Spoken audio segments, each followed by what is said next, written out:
Imagine Deku, not with one for all, but with a stand as unique as his determination. How would a sentient, powerful entity fighting alongside him change everything we know about My Hero Academia? Get ready to dive into a world where Izuku Midoriya's quirkless past leads to a bizarre, heroic future. And I have a Patreon, so if you consider joining it to support my channel, that would be great. It's not necessary, but you can get early access to my videos. The alley smelled like rain, exhaust fumes, and old metal, like the city itself had been scraped raw and forgot to bandage the wound. Midoriya Izuku stood at the mouth of that alley with his hands clenched so tight his fingernails bit half-moons into his palms. The street beyond was loud with late afternoon traffic, the neon hum of convenience stores, and the distant chatter of people who didn't know their world was about to tilt sideways.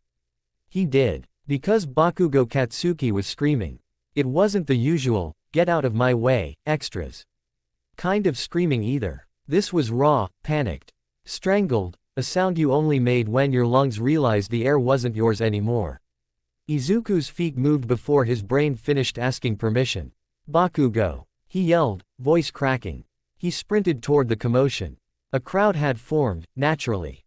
People always gathered in circles when something horrible happened, like if you stared long enough you could turn disaster into entertainment. Some had phones out, some shouted advice. A few pro-heroes were pushing through, but not quickly enough. Not close enough. At the center of the chaos, a villain made of sludge, a living, shifting mass of oil-black slime with bulging eyes and a grin that didn't belong on any human face. It had flowed around Bakugo like a choking blanket, filling his mouth, his nose, his ears, swallowing his shouts into wet gurgles. Bakugo's hands flashed with sparks, explosions muffled, swallowed by the sludge, turning into pathetic bursts of light trapped inside a cage. Bakugo fought like a wildfire trapped under glass. And he was losing. Izuku heard someone yell, "Where are the heroes?" He heard another voice, older, bored, say, "They'll show up. They always do." And then, a quieter thought inside him. Colder than any winter. "They'll show up, after it's too late." Izuku's chest tightened. His legs were moving too fast now, pushing him past the bystanders like his body had finally stopped listening to fear. "Kid, don't." Someone grabbed for his sleeve, but Izuku yanked free. He didn't have a quirk. He didn't have training. He didn't have a plan. He had one thing, and it was the one thing he'd always hated himself for because it never felt like enough. He had a heart that refused to shut up. Izuku skidded onto the sidewalk near the sludge villain. The creature turned, eyes narrowing, amused. Well, it slurred, voice bubbling like tar. Another little hero wannabe. Izuku's mind flashed with memories like lightning strikes. His childhood, watching All Might on TV. Smiling like nothing could ever break him. His notebooks filled with hero analysis, scribbled tactics and weaknesses, as if knowledge could replace power. Bakugo's glare, Bakugo's laughter, Bakugo's fist. Bakugo's back walking away like Izuku was something stuck to his shoe. And the moment today when Bakugo had been snatched, when Izuku's body had moved without permission. He stared at Bakugo's eyes inside the sludge. Bakugo was furious, terrified, and, for the first time Izuku had ever seen, just a little bit, helpless. "Let him go," Izuku shouted. The sludge villain laughed. It was a disgusting sound. Like a drain clogging. "And what are you going to do about it? Cry at me?" Bakugo's muffled scream cut through, half insult, half panic. "Deku, get lost." Izuku swallowed. His throat hurt. His hands trembled. He stepped forward anyway. Because this was the moment. Not the one on the rooftop, not the one where a hero offered him a miracle. This was the moment where the universe asked the question it always asked. What are you worth when you have nothing to bargain with but yourself? Izuku reached for Bakugo. The sludge snapped out like a whip. It wrapped around Izuku's torso and yanked him off his feet. The world tilted. His back slammed into the alley wall, the impact punching the air from his lungs. Sludge crawled up his neck, cold and suffocating, trying to push into his mouth. Izuku gagged, coughing, eyes watering. The villain leaned in, its face splitting into a grin. "You're brave," it purred. "Or stupid. Hard to tell with kids these days." Sludge pressed against Izuku's lips. He couldn't breathe. His fingers scrabbled uselessly at the slick surface. It was like fighting a river with bare hands. He thought, briefly, absurdly, of his notebooks. All those pages, all that analysis, all those strategies, and none of them mattered because none of them could make oxygen appear in his lungs. His vision blurred at the edges. The villain's voice became distant. I'll take this one too. 2 birds. 1. Izuku's heartbeat thundered like a drumline in his skull. His body screamed. Live. His mind screamed louder. Save him. The 2 screams collided. Something inside Izuku, something that had been quietly, painfully growing for years, hit a breaking point. It wasn't anger, not like Bakugo's. It wasn't ambition, not like the kids who knew they were destined for greatness. It was something else. It was the raw, stubborn, ridiculous will to stand back up even when the world had never once handed him a reason to believe he could. And in that split second, in suffocation and surrender, Izuku felt it. A presence. Not behind him, not beside him, within him, like a second heartbeat that had been waiting for the first one to falter. The air turned heavy. The alley lights flickered. The sludge villain paused, its grin faltering. What? It hissed, confused. What is? Izuku's eyes snapped wide. For a single instant, the world went silent. And then, ASP. Ectral green arm erupted from Izuku's shoulder like a comet punching through reality. It wasn't flesh. It wasn't smoke. It was something in between, a shape made of translucent emerald light and sharp, confident lines. It looked human, but perfected, like the idea of a fighter instead of the messy reality of one. The arm moved with impossible speed. A fist clenched, and it punched. Boom. The impact wasn't loud the way explosions were loud. It was loud the way thunder was loud, deep, sudden, so physical it rattled the bones. The sludge villain's mass caved inward like a wave slammed by a boulder. Bakugo's face emerged, gasping. Sputtering sludge, eyes wide in shock. The crowd screamed. Phones dropped. Some people stumbled backward as if the air itself had slapped them. Izuku fell to his knees, coughing violently. But he could breathe again. He looked up. The green arm was still there. And attached to it, forming out of the air like a guardian stepping out from behind a curtain, was the rest of it. A figure. Humanoid. Tall. Broad-shouldered. A spectral presence with a smooth, mask-like face and glowing eyes that didn't blink. Its body was layered with subtle armor-like contours, not bulky. But purposeful, like it was built for one thing and one thing only. Protect. Strike. Stand. It hovered just behind Izuku, close enough that their silhouettes overlapped. The sludge villain recoiled, its form rippling with sudden fear. What is that? What are you? Izuku didn't answer, because he couldn't. He was staring too. He could see it clearly. Every line, every shimmer of green energy. But the crowd, they looked confused. They looked terrified, but not in the same way. Some people pointed at the villain, shouting, "It's breaking apart." Others stared at Izuku like he'd just performed telekinesis. No one shouted, "There's a ghost behind him." Because to them, there wasn't. They saw the results. They didn't see the thing causing them. The figure turned its head slightly, as if listening to Izuku's heartbeat. Then it moved again. Its fists became a blur. A rapid barrage of strikes hammered the sludge villain, each punch hitting like concentrated willpower made solid. The villain's body splattered and reformed and splattered again, unable to keep its shape under the relentless assault. Izuku watched, stunned, as the creature that had almost suffocated, out of the alley, out onto the street, like it was being bullied by an invisible storm. Bakugo scrambled away, coughing and wiping his face, then turned just in time to see Izuku on his knees, panting, and the sludge villain being pummeled by something he couldn't see. Bakugo's eyes narrowed. What? He started, then shouted, "Deku! What the hell are you doing?" Izuku flinched at the sound of Bakugo's voice, like his name was a slap. I didn't," he stammered. The green figure hovered, steady as a mountain. The sludge villain tried to retreat, flowing toward a sewer grate. The spectral figure's hand shot out and grabbed it. Not physically, not with flesh, but with a grip so absolute the sludge froze mid-flow, like it had been caught by the concept of stop. Then, a booming voice, bright and familiar, cut through the chaos like a spotlight.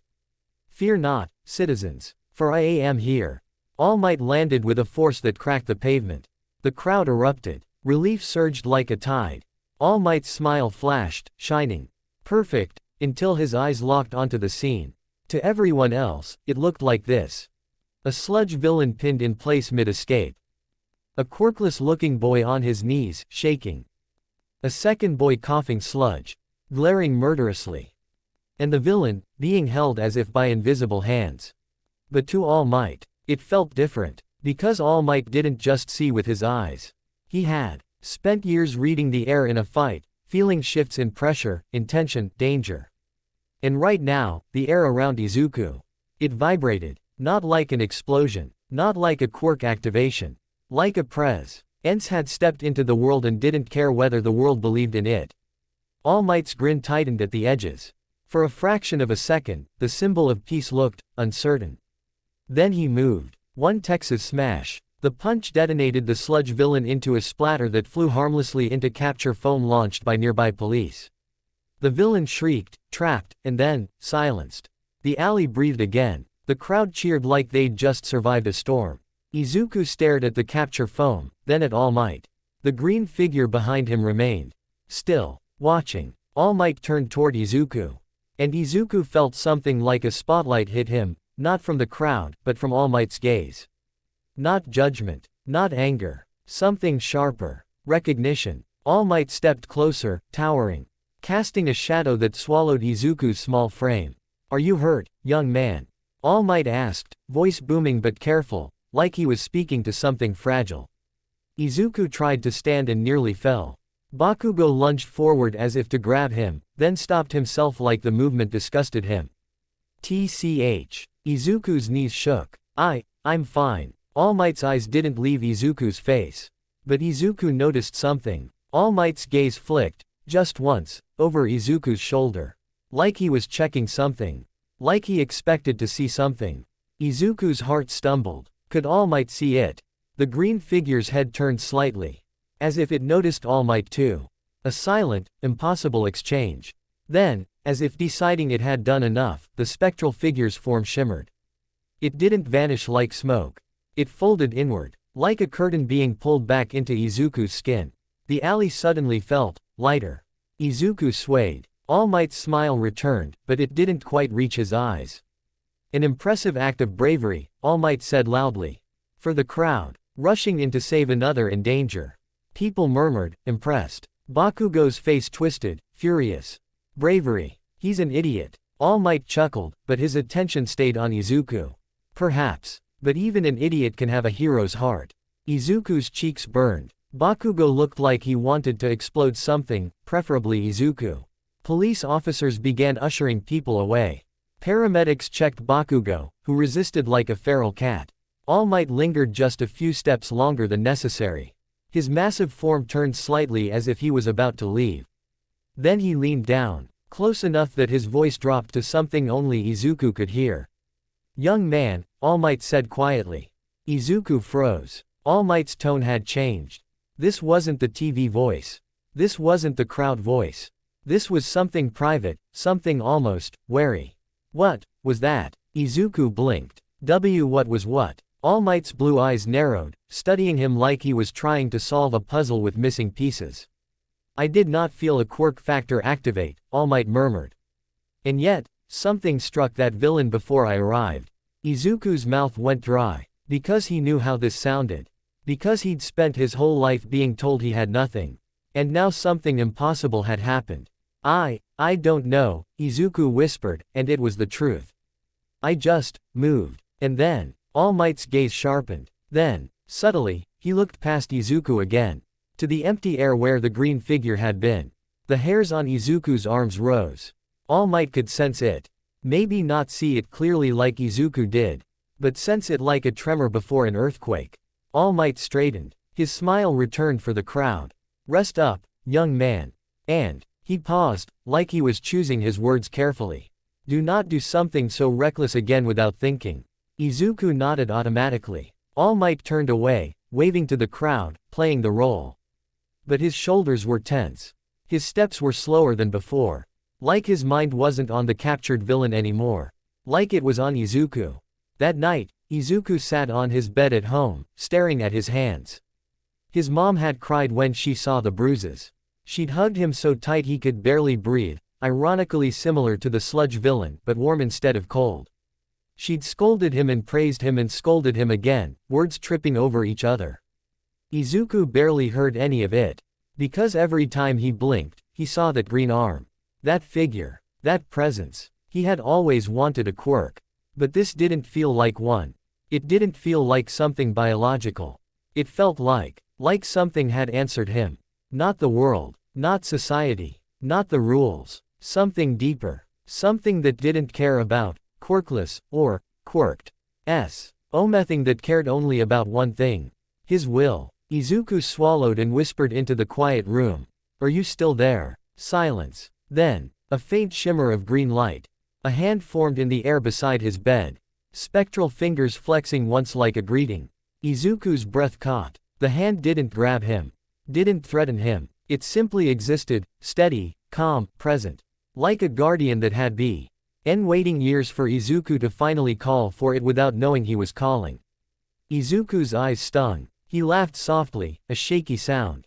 I'm not dreaming, he whispered. The green hand slowly curled into a fist. Then it tapped gently against Izuku's chest, right over his heart. A silent message. Izuku didn't know how, but he understood it anyway. You stood up. So I stood with you. 2 days later, the city had mostly moved on. News cycles were fast. People's attention was fragile. Amazing sludge villain incident. Became old information by breakfast time. But there was one person who didn't move on. One person who couldn't. All Might stood on a rooftop, the wind tugging at his cape like it was trying to pull him forward. He looked down at the street below, scanning crowds with a seriousness that didn't match his smile. He had tracked villains. He had tracked threats. He had tracked rumors. But he had never tracked a feeling before. And yet he couldn't forget it. That moment in the alley when the air had changed. When something invisible had struck with impossible force. When his instincts, honed through countless battles, had whispered, "That boy is not alone." All Might narrowed his eyes. Finally spotting a Familin hare walking home from school, shoulders hunched, clutching a notebook like it was armor. All Might's jaw tightened. He moved. Not with the dramatic leap the public expected. Quietly. Carefully. Like a man approaching something he didn't understand. Izuku turned a corner into a quieter street. And All Might landed behind him with a soft thud, still huge, still overwhelming, but deliberately controlled. Izuku spun around so fast he nearly dropped his notebook. All Might, he gasped. All Might's smile appeared like a mask slipping into place. But his eyes, his EYs were searching the space behind Izuku again. Izuku felt it, felt the green presence stir like a shadow waking up. All Might took one step forward. And spoke a question that should have been impossible.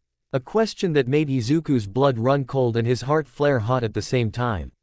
"Young man," All Might said, voice low, serious.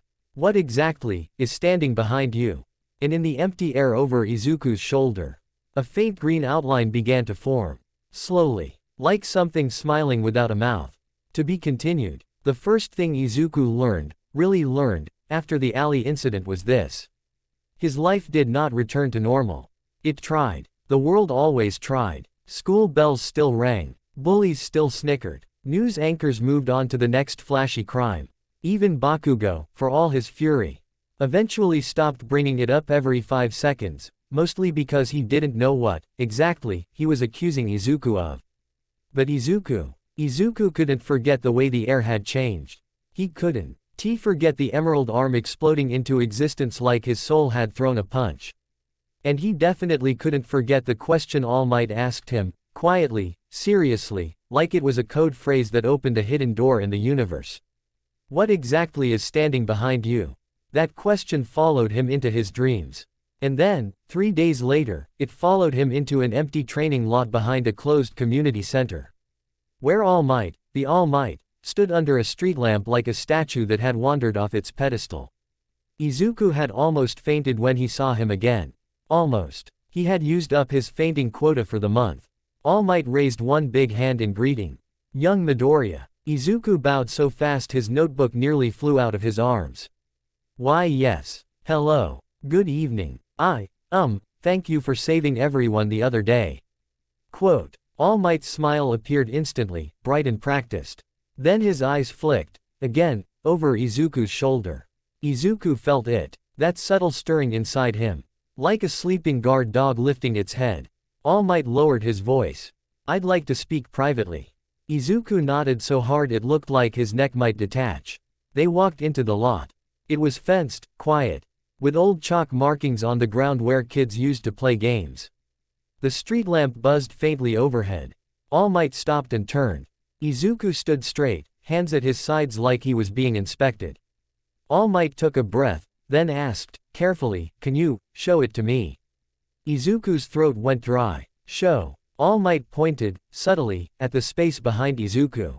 The presence. Izuku swallowed. He looked down at his hands, then up at All Might. I don't know how I did it. It just happened. All Might's expression softened, but the tension didn't leave his shoulders. Then we'll find out together. That sentence hit Izuku harder than any punch. Together. No teacher had ever said that to him about anything important. All Might took a step back, giving Izuku space like EW. As handling something fragile and dangerous at the same time. Close your eyes, All Might instructed. Breathe. Think about what you felt in that alley. Izuku closed his eyes. At first he felt stupid.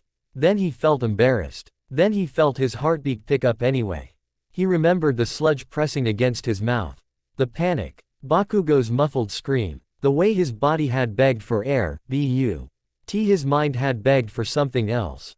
Save him. Izuku's fingers curled. His chest tightened. The air around him thickened, like humidity before a storm.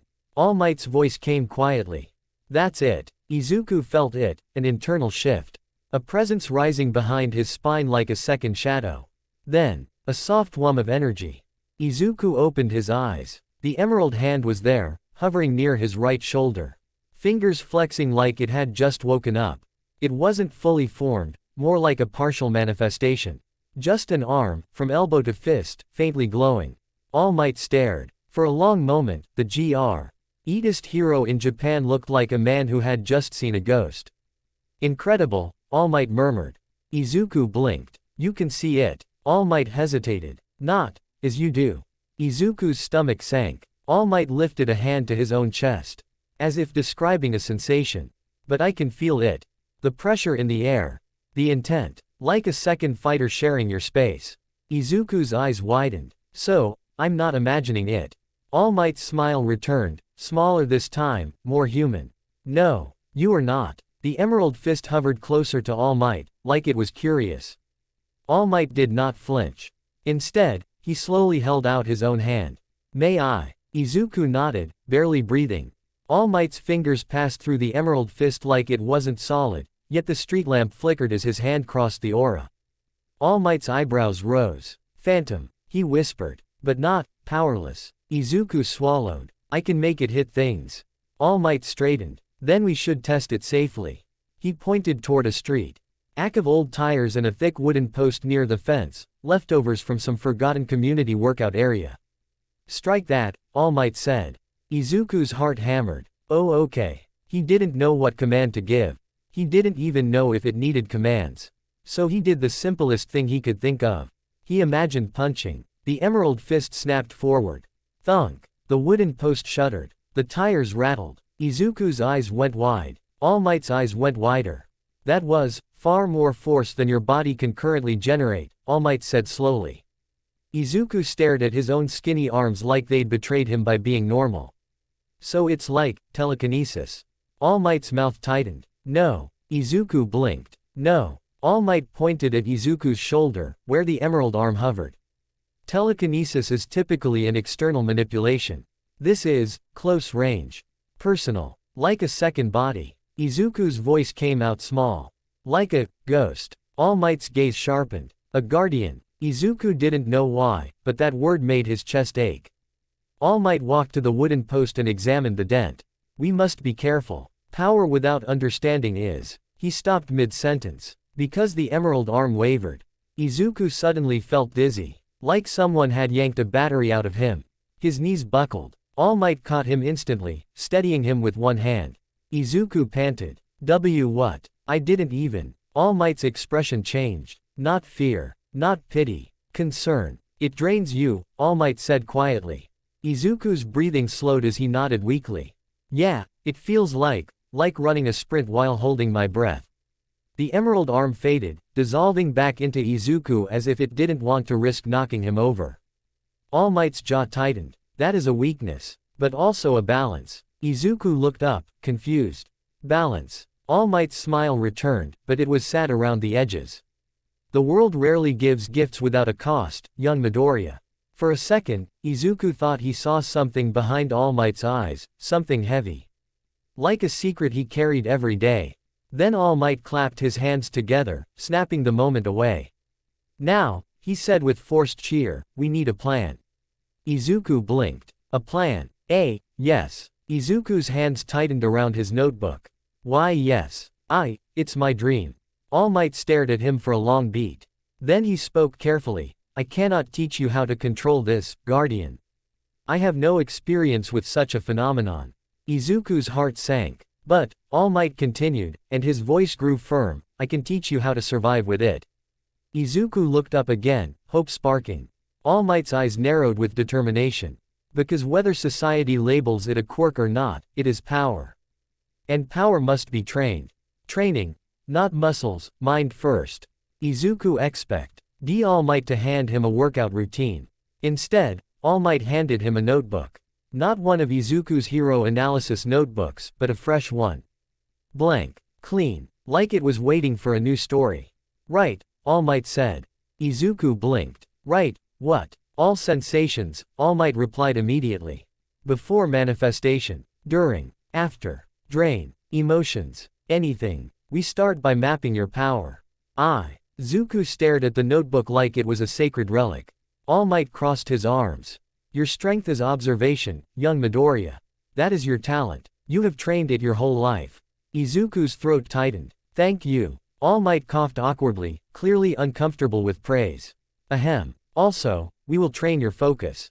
All Might introduced him to something Izuku never expected to do in hero training.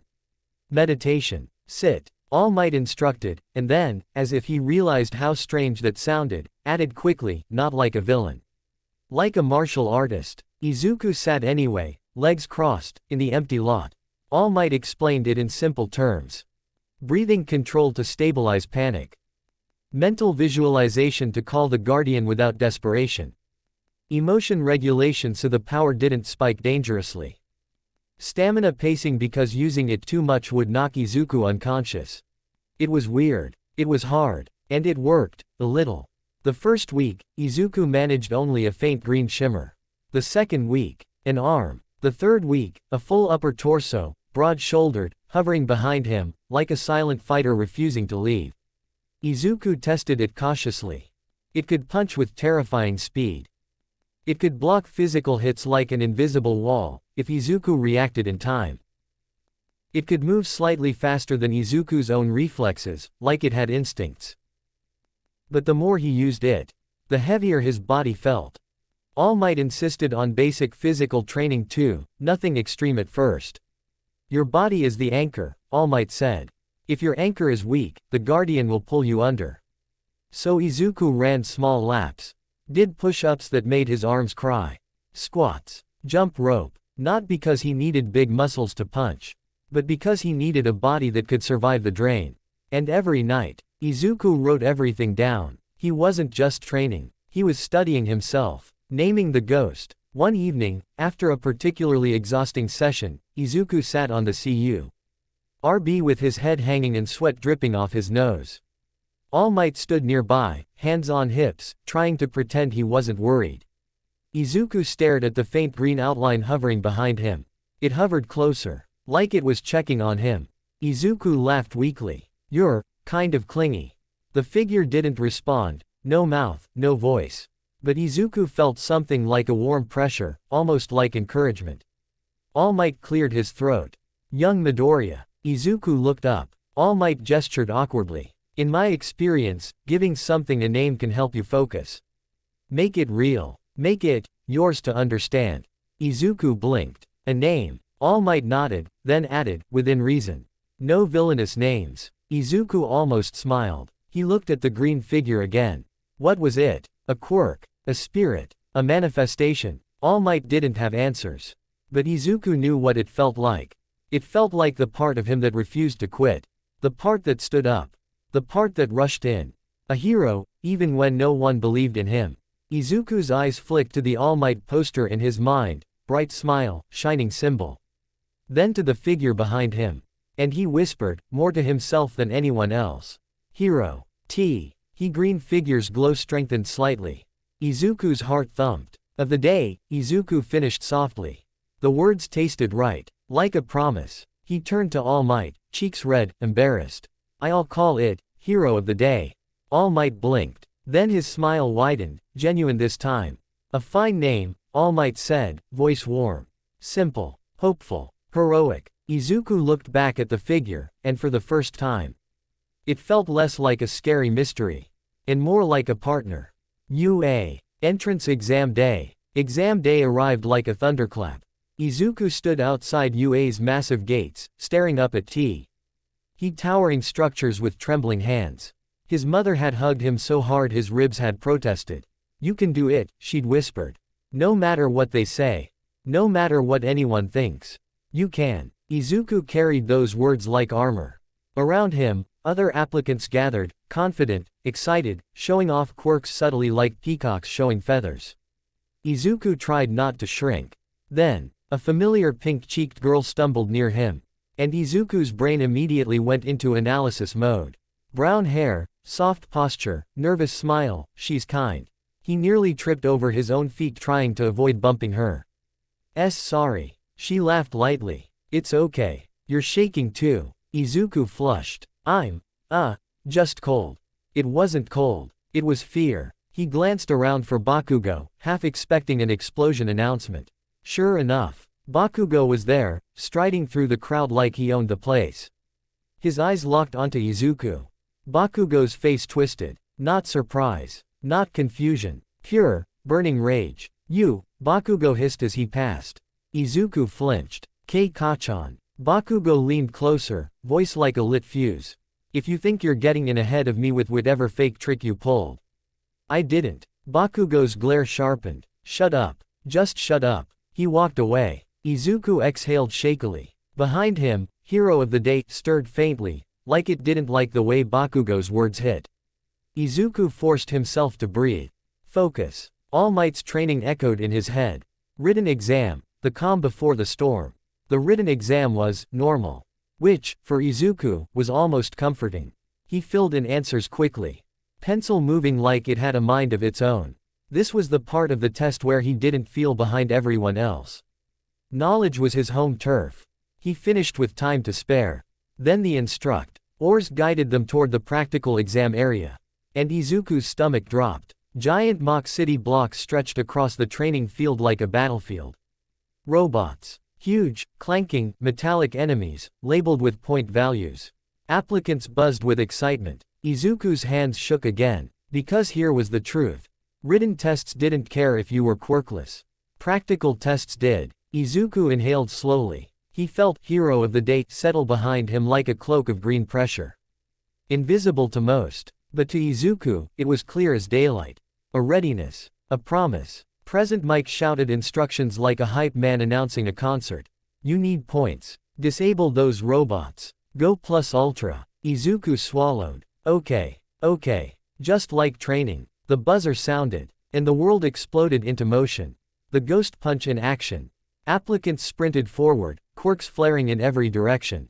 Flames. Ice. Speed bursts. Shockwaves. Izuku ran too, but not directly into the chaos. He moved like he always did. Analyzing. Choosing angles. Avoiding crowds. A robot stomped toward him, 1-point model, bulky but slow. Izuku's heart spiked. He raised his hand instinctively. Not to punch. To signal. Hero of the Day snapped forward. To everyone else, it looked like the robot sud-dented.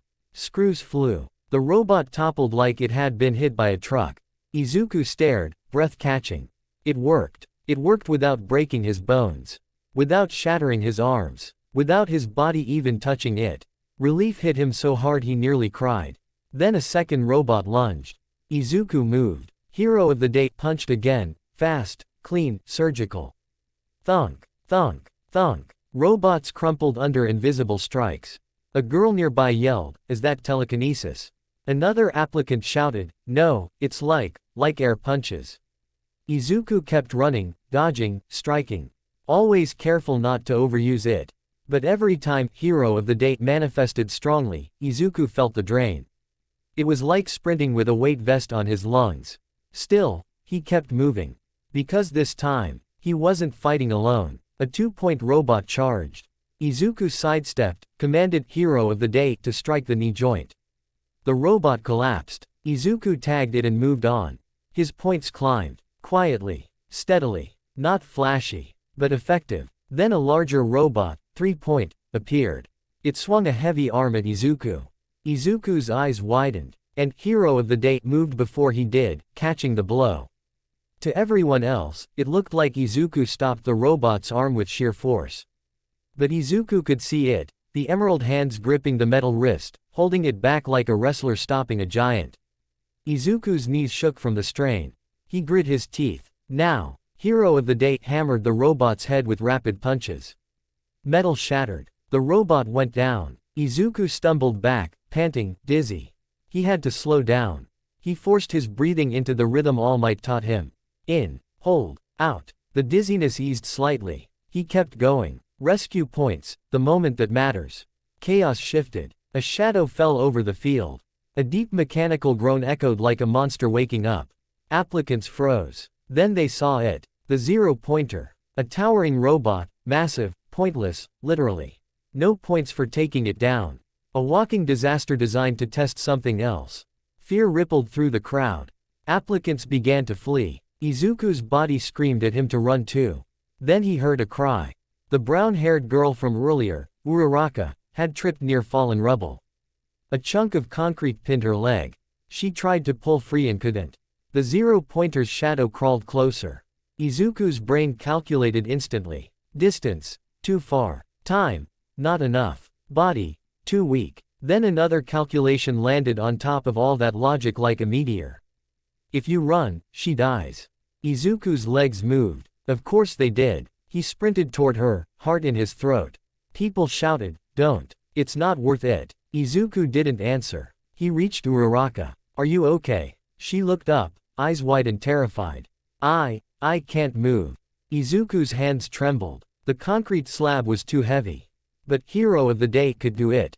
Izuku summoned it fully. The emerald figure burst into clarity behind him, upper body, arms, shoulders, like a guardian stepping between a child and a collapsing ceiling. Izuku felt the drain slam into him immediately. He almost blacked out. He forced his eyes open. "Lift it," he whispered.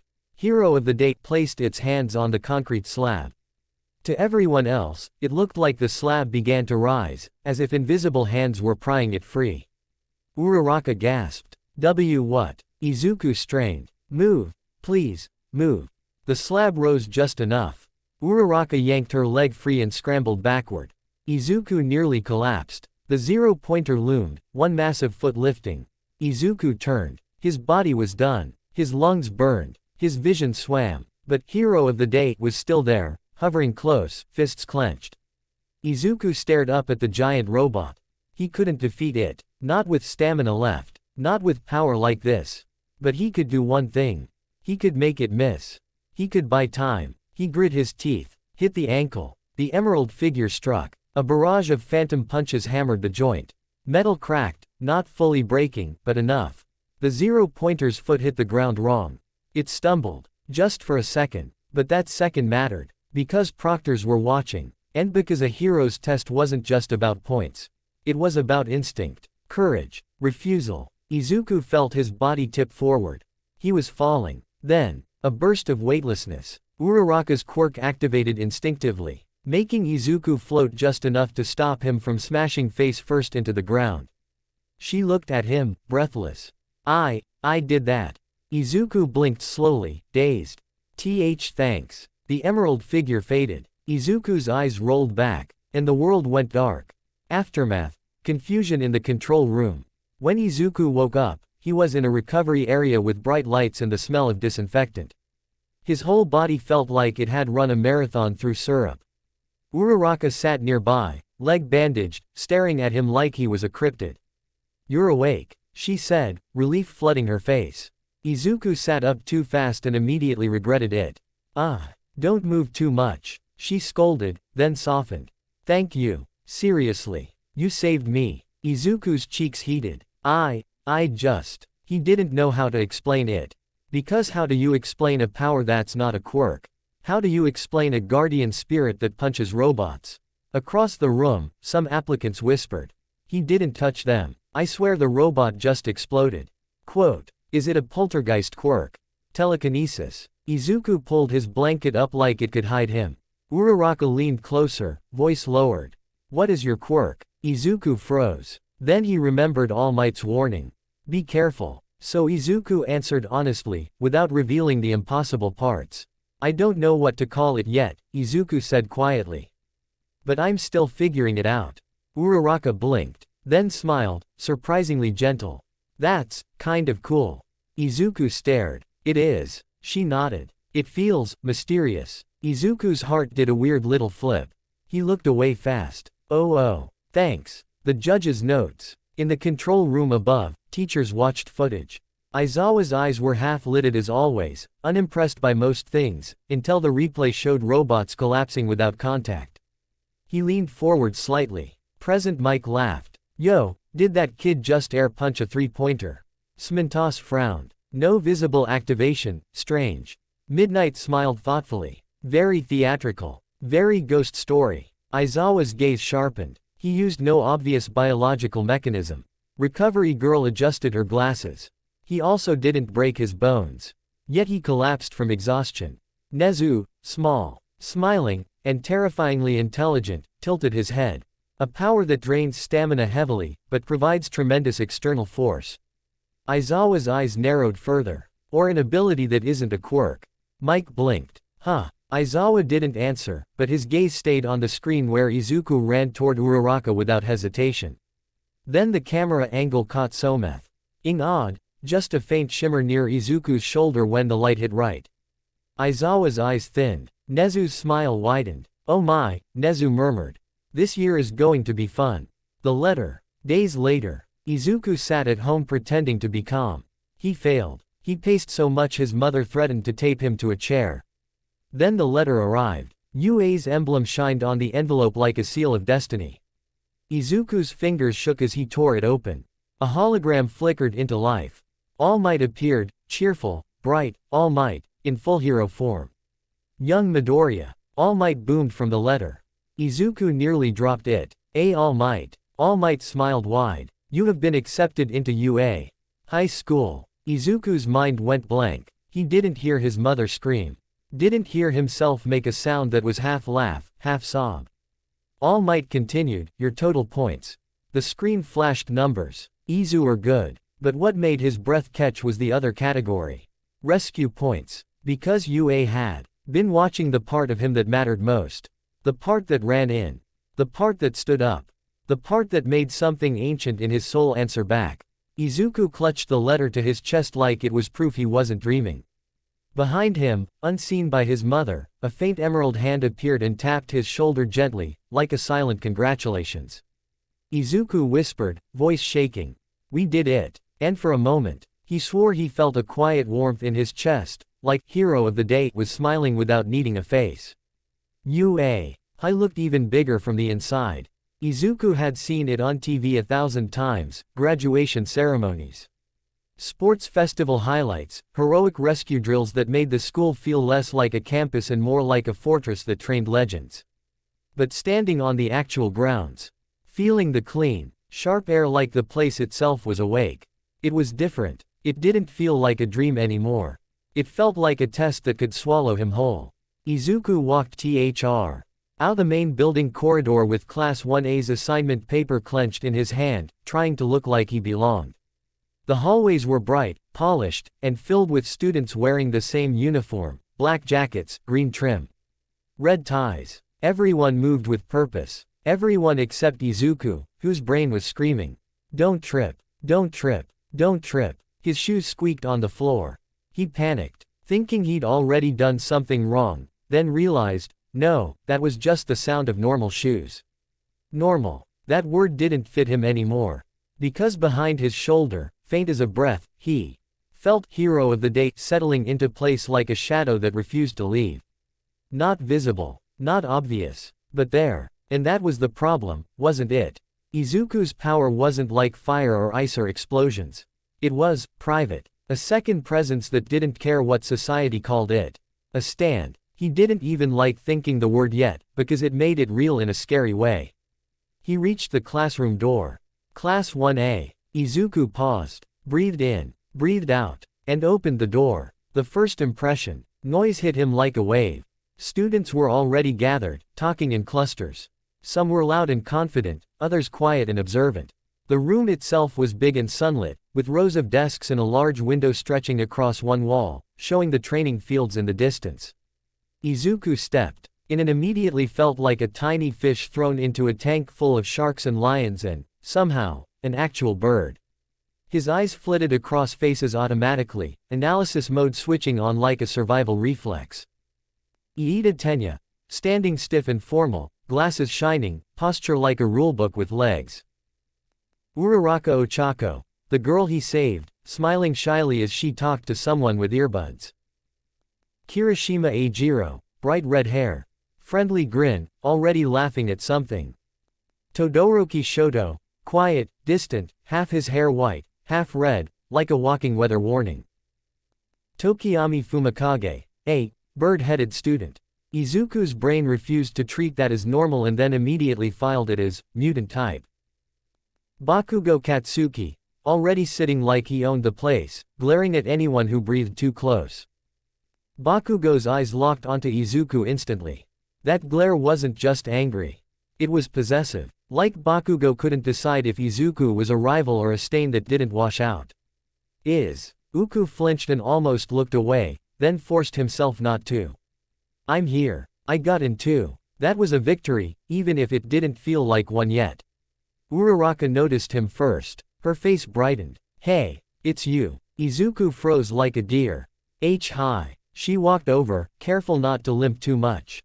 I'm glad you're okay. I was worried after the exam. I'm fine. Izuku said too fast. Then he realized he NDED like a malfunctioning robot and corrected himself. I mean, yeah, I'm okay. You too. Uraraka smiled. Yep, a little sore, but it's UA, right? That's kinda expected. Izuku nodded so hard his neck threatened to snap. A loud voice cut through the chatter. So you're in the same class as me. Iida marched up to Izuku like a train made of rules. He pointed dramatically. Midoriya Izuku, your behavior at the entrance exam was commendable. Charging into danger to save another student, heroic and logical. Izuku blinked. Logical. Iida adjusted his glasses with a bright smile. A hero must prioritize lives over points. Therefore, your choice was optimal. Uraraka whispered to Izuku, amused, he's intense. Izuku whispered back, he's loud. Kirishima leaned in from behind Iida like a friendly wall. Yo, that was manly as heck, dude. You really ran right at that giant robot. Izuku squeaked. Thank you. From the back, a voice like a blade scraped against stone, TCH. Bakugo's voice. Izuku's stomach tightened. Bakugo stood and walked forward, hands in his pockets, eyes sharp and furious. I knew it, Bakugo said, loud enough that the room quieted a little. You're still following me. Izuku flinched. Kachan. Bakugo's voice dropped. Don't call me that. Silence spread. Uraraka frowned. Hey, there's no need to be. Bakugo cut her off without even looking. Stay out of it. Izuku swallowed. I'm not following you. I applied because I want to be a hero too. Bakugo's smile was all teeth. With what? Your fake quirk you pulled out of nowhere. Izuku's heart hammered. Because he didn't have a good answer. He couldn't say, it's a stand. He couldn't say, it's my soul punching reality. He could barely say anything without sounding insane. So he said the only safe thing. I'm still figuring it out. Bakugo leaned closer, voice low like a threat. Yeah, I'll figure it out for you. Then he turned away, walking back to his desk like he'd just marked Izuku as a future target. Izuku exhaled shakily. Behind him, hero of the day stirred faintly, like it disliked Bakugo's tone. Izuku pressed a hand to his chest, trying to calm the internal pressure. Not now. Not here. First day. Don't cause a scene. The classroom door slid open. And the scene changed. The sleeping bag teacher. A man walked in. He looked tired. Not, I stayed up late gaming, tired. Not, I pulled an all-nighter studying, tired. This was the exhausted tired of someone who had seen too much nonsense and decided sleep was the only reasonable response. He wore a yellow capture scarf around his neck and had messy black hair that looked like it lost a fight with gravity. His eyes were half-lidded, like he couldn't decide whether he was awake or just offended by the concept of morning. He carried a sleeping bag.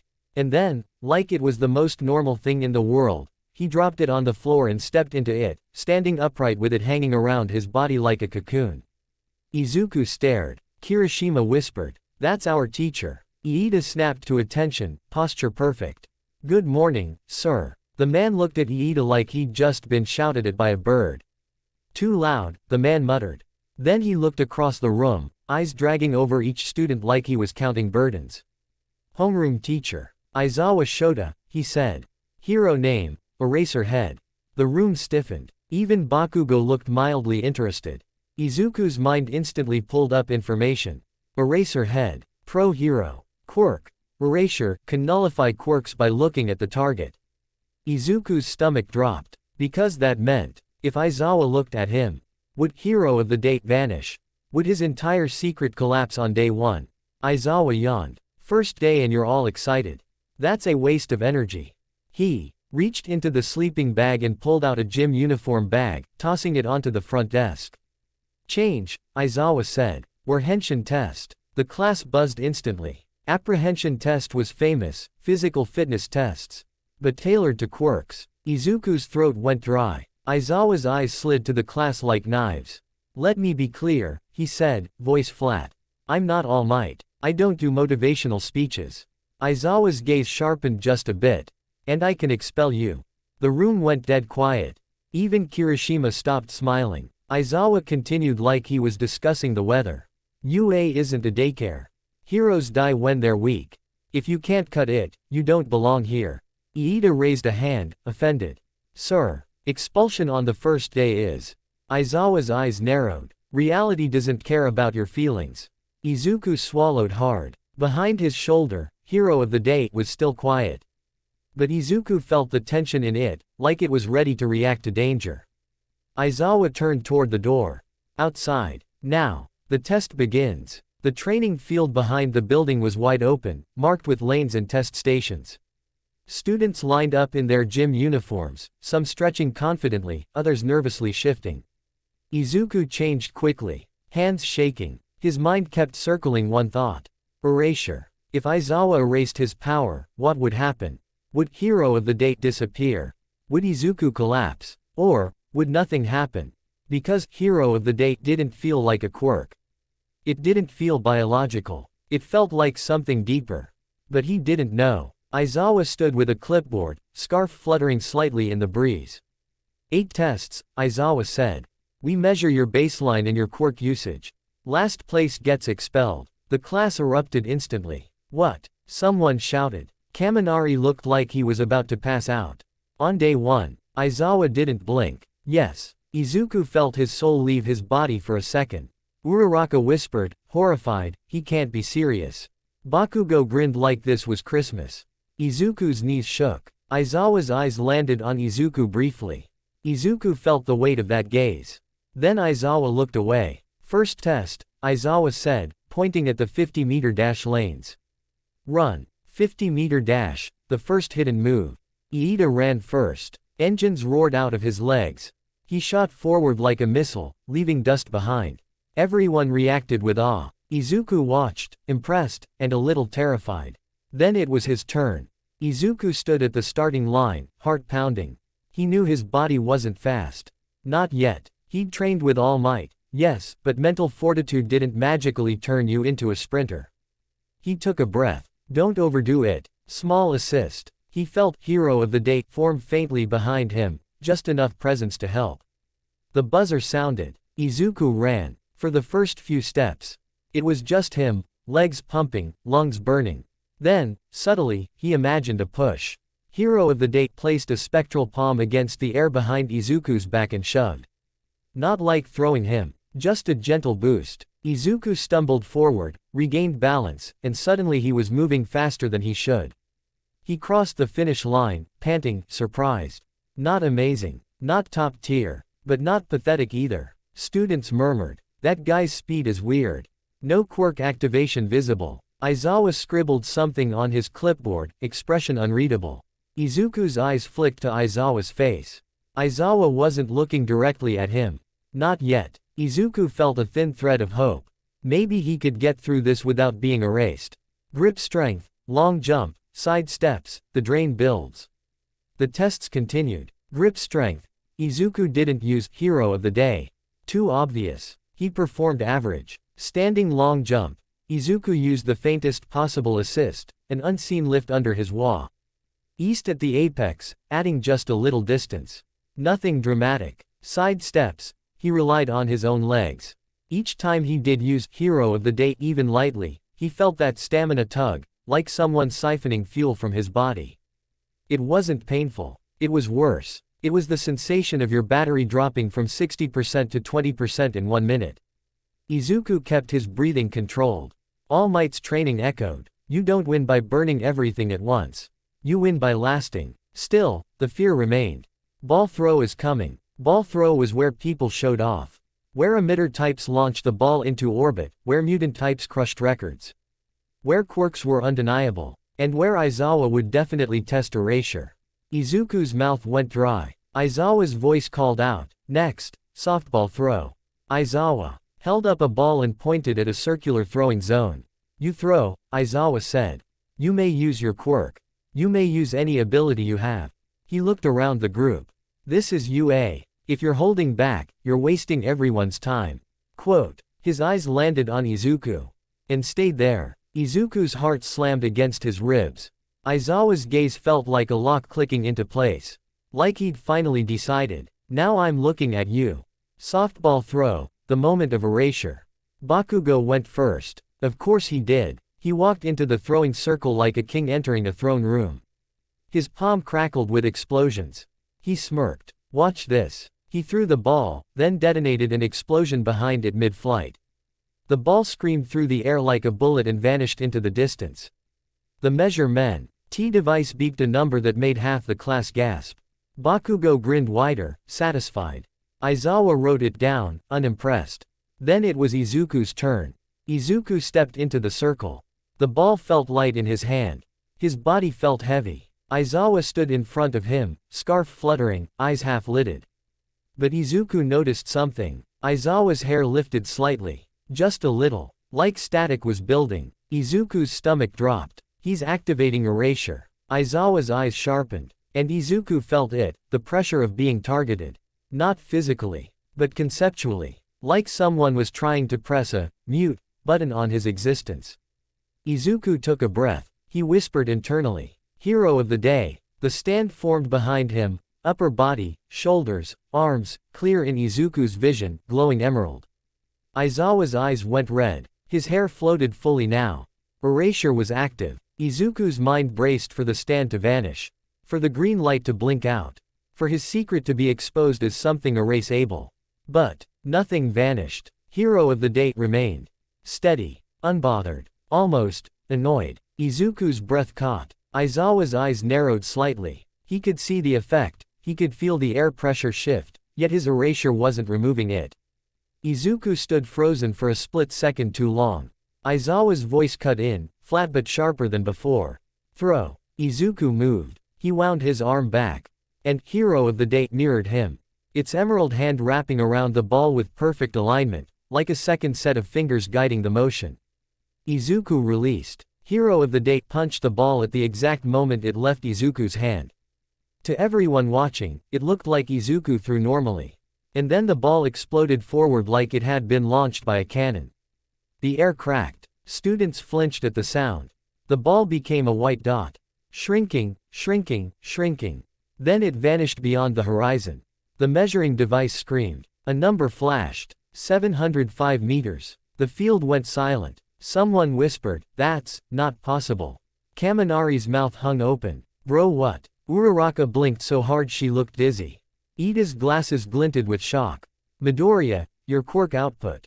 Bakugo's face twisted like he'd swallowed poison. What the hell was that? Aizawa didn't move. His hair still floated. His eyes stayed red. Erasure still active. And yet the ball had flown like a meteor. Aizawa slowly lowered his clipboard. He stared at Izuku like he was looking at a math problem that refused to obey math. Again, Aizawa said quietly. The class stiffened. Izuku's throat tightened. Again. I'd throw again. Izuku swallowed, sweat sliding down his spine. He stepped back into the circle. Aizawa's eyes stayed locked on him. Erasure pressed harder now. Izuku could feel Aizawa trying to shut something down. But Hero of the Day stood behind him, unchanged. Izuku threw again, less power this time, carefully. And Hero of the Day still boosted it. The ball soared, not 705 meters. But still far beyond normal. The device beeped a number that made people gasp again. Aizawa's eyes narrowed to slits. Then, without warning, Aizawa snapped his head to the side. His gaze landed on Todoroki. 2. Doroki's ice that had been forming near his feet instantly faltered. Aizawa looked to Bakugo. Bakugo's palm sparks fizzled out for a second. Aizawa looked to Iida. Iida's engine sputtered. Aizawa's erasure was working perfectly on everyone, except Izuku. Except whatever was standing behind him. Aizawa's eyes returned to Izuku. His voice was quiet, but deadly serious. Midoriya, explain. The confrontation, a worldview cracks. The students gathered closer, curiosity overpowering fear. Whispers spread like wildfire. Is he a mutant type? Is it invisible telekinesis? Is he cheating? Bakugo shoved forward, eyes blazing. He's been lying. Izuku's heart pounded so hard it hurt. He couldn't tell the truth. Not fully. Because, stand, sounded insane. Because, guardian spirit, sounded like superstition. And because if he admitted his power wasn't a quirk, what then? Would they expel him? Would the hero system reject him entirely? Aizawa stepped closer. His hair lowered slightly as he blinked, erasure temporarily stopping. Then he snapped his eyes open again, erasure resumed instantly. It was controlled, deliberate. Like he was testing a lock with different keys. Izuku felt Hero of the Day remained steady. Aizawa's eyes flicked to the faint shimmer in the air around Izuku, like he could almost see the outline in certain light. Aizawa's jaw tightened. This isn't normal, Aizawa said quietly. Erasure stops emitter activation. It dulls transformations. It does nothing to mutant bodies, but you are not a mutant. Izuku swallowed. I don't know what it is. Aizawa's eyes narrowed. That is not an answer. Izuku's fingers curled around the ball. It appeared recently. I'm still learning. Aizawa stared at him for a long moment. Then he spoke, voice low enough the class quieted. Do you know what happens when a hero doesn't understand their own power? Izuku's throat tightened. They hurt people. Aizawa nodded once. Or they get people killed.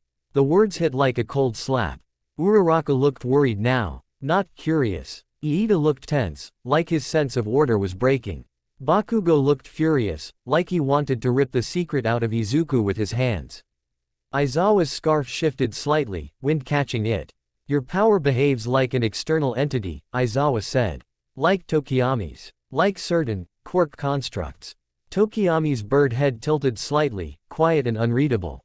Aizawa continued. But Tokiyami's quirk responds to erasure. Yours doesn't. Izuku's stomach dropped again. Because that meant Aizawa had just confirmed it. Out loud. In front of everyone. Izuku's voice cracked. So what does that mean? Aizawa's expression darkened. It means you are an anomaly. The word made Izuku feel small.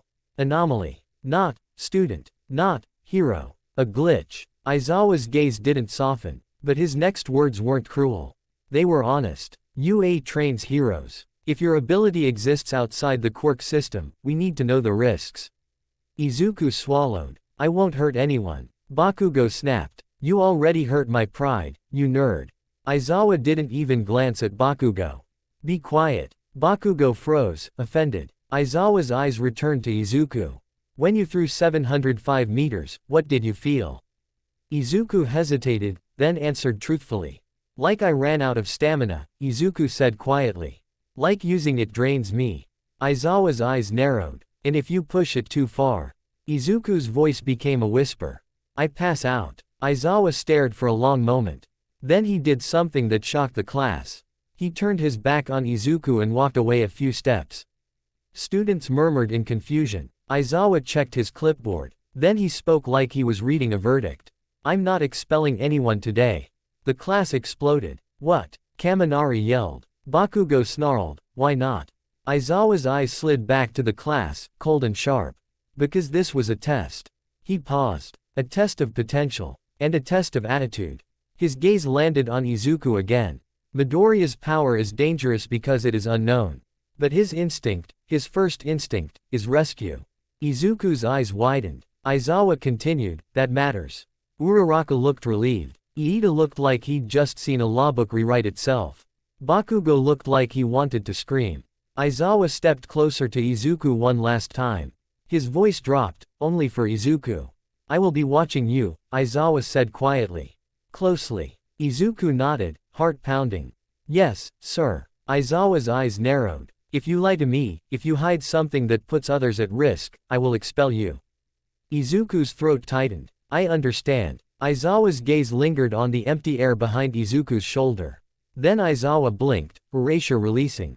His hair settled. But his expression didn't. Because something had happened today that didn't fit his world.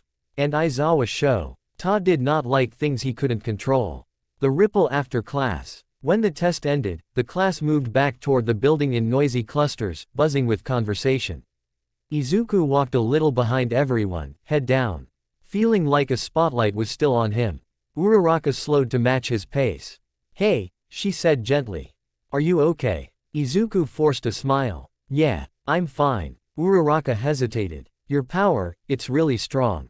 Izuku's smile faltered slightly. It's also really tiring. She nodded. Still, you're kinda amazing. Izuku's cheeks went red instantly. And no. Uraraka laughed softly. I mean it. Ahead. Bakugo walked with clenched fists, shoulders rigid. He wasn't done. Izuku could feel that. Bakugo would not let this go. Not until he ripped the truth out. Teacher's corner. A quiet alarm. Later. In a staff hallway, Aizawa stood with his arms crossed, looking like he wanted to sleep for a week. All Might approached, wearing his teacher outfit, smiling, bright, but with concern hiding behind it. Aizawa. All Might said carefully. Aizawa's eyes slid to him. You felt it too. It wasn't a question. All Might's smile tightened. I did. Aizawa's voice was blunt. My erasure didn't affect it.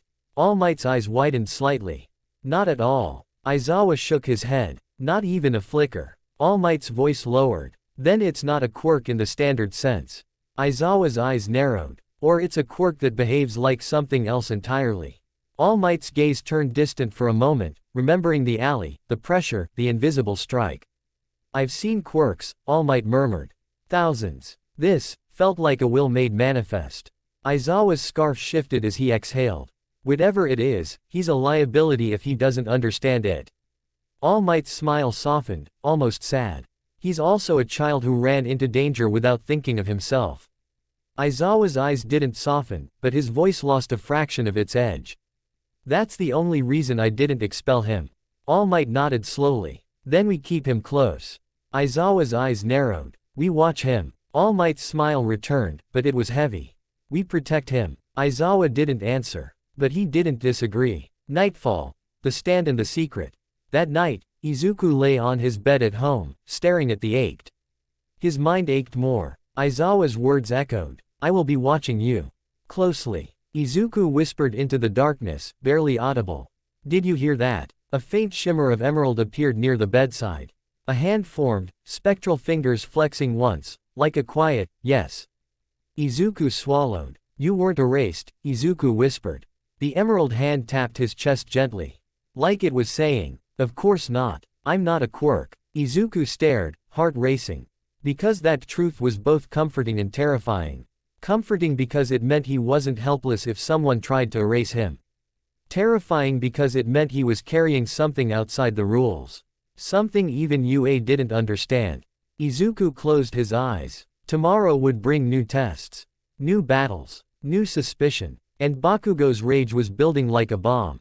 Izuku whispered one last thing, a promise to himself and the presence behind him. I'll get stronger, without losing myself. The emerald hand curled into a fist. A quiet, silent vow. And somewhere, deep in UA's system, teachers, cameras, instincts, an alarm had begun to ring. Not loud, not public, but real. Because Midoriya Izuku had just proven something impossible. You couldn't erase pure willpower. UA didn't waste time letting dreams settle. The morning after the quirk apprehension test, Class 1A filed into a hallway that felt more like a museum wing than a school corridor. Trophy cases, hero memorabilia, photos of past graduates who looked like they'd stepped out of legend. Izuku walked with the group, but his mind was still stuck on yesterday's moment, Aizawa's red eyes, his floating hair, and the quiet horror of realizing. My power doesn't follow the rules. That should have been comforting. Instead, it felt like standing on the edge of a cliff and realizing the ground behind you might not be real either. Uraraka walked beside him, hands clasped behind her back, trying to look cheerful. You did great yesterday, she said. Izuku nearly tripped. Ah, thanks. You too. She laughed softly. I did not throw a ball 705 meters. Izuku's ears turned red. That was an accident. Uraraka leaned closer, conspiratorial. It didn't look like an accident. Izuku swallowed. It's complicated. Uraraka nodded, surprisingly understanding. Most cool things are. Izuku didn't know how to respond to that without malfunctioning, so he just nodded back. Ahead, Bakugo stomped down the hallway like the building personally offended him. Kirishima tried chatting him up. Yo, Bakugo. That throw yesterday was insane. Bakugo didn't look at him. TCH. Kaminari whispered loudly, bro's walking like he's about to explode the school. Zero snickered. That's because he might. Bakugo's shoulders twitched like he heard them and hated that they were right. Izuku's stomach tightened. Because Bakugo wasn't angry in a normal way. He was angry like a puzzle piece had shifted. And his brain couldn't handle the picture changing. And Izuku had a terrible feeling today would make it worse. They reached a large double door. All Might stood in front of it. But not Teacher All Might. Not the smiling man in a suit. This was hero costume All Might. Cape, muscle, radiant presence. The air felt brighter just because he was there. The class froze like someone hit pause. All Might threw his arms up like he was announcing a championship match. Welcome, young heroes, he boomed. Today, you will take your first steps into real combat training. The class erupted with excitement. Even Todoroki's eyes lifted slightly. All Might's grin widened. You will be entering a simulated urban battlefield, and you will fight. Kaminari pumped his fist. Yes. Kirishima leaned forward, practically vibrating. Let's go. Quote. Iida snapped to attention, thrilled. Combat training. Excellent. All Might turned dramatically and pushed the double doors open. Inside was a tunnel-like entryway leading to a massive indoor facility, Ground Beta, the Mach City Training Center. Concrete buildings, stairwells, narrow alleys, rooms stacked like puzzle pieces. It was like a video game map brought to life. Izuku's heart jumped, then sank. Because combat training meant one thing. People would come at him with everything they had. And Bakugo. Bakugo wasn't going to treat this like training. He was going to treat it like a personal statement. All Might clapped his hands. This training is called the Battle Trial. He pointed to a large screen showing a diagram of a building. You will be split into teams of 2. He continued, pacing like a showman. One team will play heroes. Your goal is to capture the villains or secure the target. The screen highlighted a case labeled weapon. The other team will play villains. Your goal is to protect the weapon or defeat the heroes. All Might leaned in, eyes sparkling. You will learn strategy, teamwork, and the beautiful chaos of battle. Midnight stood nearby with a clipboard, smiling like she enjoyed chaos a little too much. All Might raised a finger. One more thing. The class quieted. All Might's tone sharpened, just a little. This is training, he said. Voice still loud, but firm. You will not kill. You will not intentionally cause permanent harm. His eyes flicked, briefly, to Bakugo. Bakugo's grin didn't change. All Might continued. But, you will fight like it matters. Because one day, it will. Izuku felt hero of the day stir faintly behind his shoulder, like it recognized those words. Like it lived for them. All Might held up a box. Now, let's draw teams. The draw that lit the fuse. Names were drawn like fate was shuffling cards. First match, Midoriya Izuku and Uraraka Ochako vs Bakugo Katsuki and Iida Tenya. The hallway went silent for half a second. Then exploded. Oh, Kaminari yelled. Drama match. Kirishima whistled. Yo, that's intense. Uraraka's eyes widened. Wait, Bakugo. Iida looked startled. Ah, I am paired with Bakugo. Exclamation mark quote. Bakugo's head snapped up. His eyes locked onto Izuku like a crosshair. A slow grin spread across his face. Not happy. Not excited. Predatory. This is perfect, Bakugo said, voice low. Izuku's stomach dropped through the floor. All Might cleared his throat loudly, forcing cheer. Ahaha, what a wonderful matchup. Then, quieter, almost like he was warning. Izuku without warning him. Young Midoriya, stay sharp. Izuku nodded, swallowing hard. All Might gestured grandly. Iida. Bakugo. You will play villains. Iida straightened. Yes, sir. Bakugo's grin sharpened. Hey. All Might pointed to Izuku and Uraraka. Midoriya. Uraraka. You will play heroes. Uraraka swallowed nervously. Oh okay. Izuku nodded, voice stuck in his throat. All Might turned toward the viewing room doors. The rest of you will observe from the monitoring area. The class filed into the control room above ground beta like they were about to watch a blockbuster. Aizawa was there too, slouched in the back. Arms crossed, eyes half open. But Izuku knew better now. Those half-open eyes missed nothing. Nezu wasn't present, but Izuku felt like the school itself was watching. All Might led the 4 selected students to the entry points. Iida and Bakugo headed inside first as villains, given time to set up. Izuku and Uraraka waited outside a different entrance. A heavy metal door separated them from the mock city. Uraraka fidgeted with her gloves. Okay, we can do this. Izuku tried to speak, but his voice came out thin. We need a plan. Uraraka nodded quickly. Yes, a plan. Good. Plans are good. Izuku inhaled slowly. Bakugo was inside, setting up. Bakugo would be expecting Izuku to fight him head-on. Bakugo would want that. Izuku's brain raced, flipping possibilities like notebook pages. Objective isn't defeating Bakugo. Objective is securing the weapon. Izuku turned to Uraraka to beat them in a brawl. Uraraka blinked. We don't. Izuku shook his head. We need to win the scenario. That means touching the weapon case or capturing them. Uraraka's eyes widened. So we can avoid fighting. Izuku hesitated, then nodded. If we can. Uraraka looked relieved, then worried again. But Bakugo will chase you. Izuku's stomach tightened. Yeah, he will. He could almost feel Bakugo's intent through the walls, like heat you could sense before opening an oven. Izuku swallowed. So, I'll draw Bakugo away.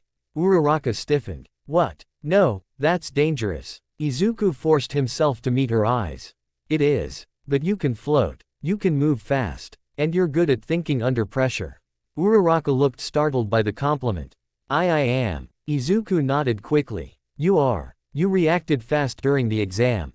You saved me from face planting. Uraraka's cheeks turned pink. Oh, that was nothing. It wasn't, Izuku said, more firmly than he meant to. Uraraka blinked, then nodded slowly. Okay. Izuku exhaled. Then he leaned closer and lowered his voice. I have something that can defend me, Izuku whispered. Uraraka looked at him, confused. Your quirk. Izuku hesitated, then gave the safest version of the truth. My power can block attacks, Izuku said softly. But it drains me, so I can't keep it up forever. Uraraka nodded, serious now. So we make it quick.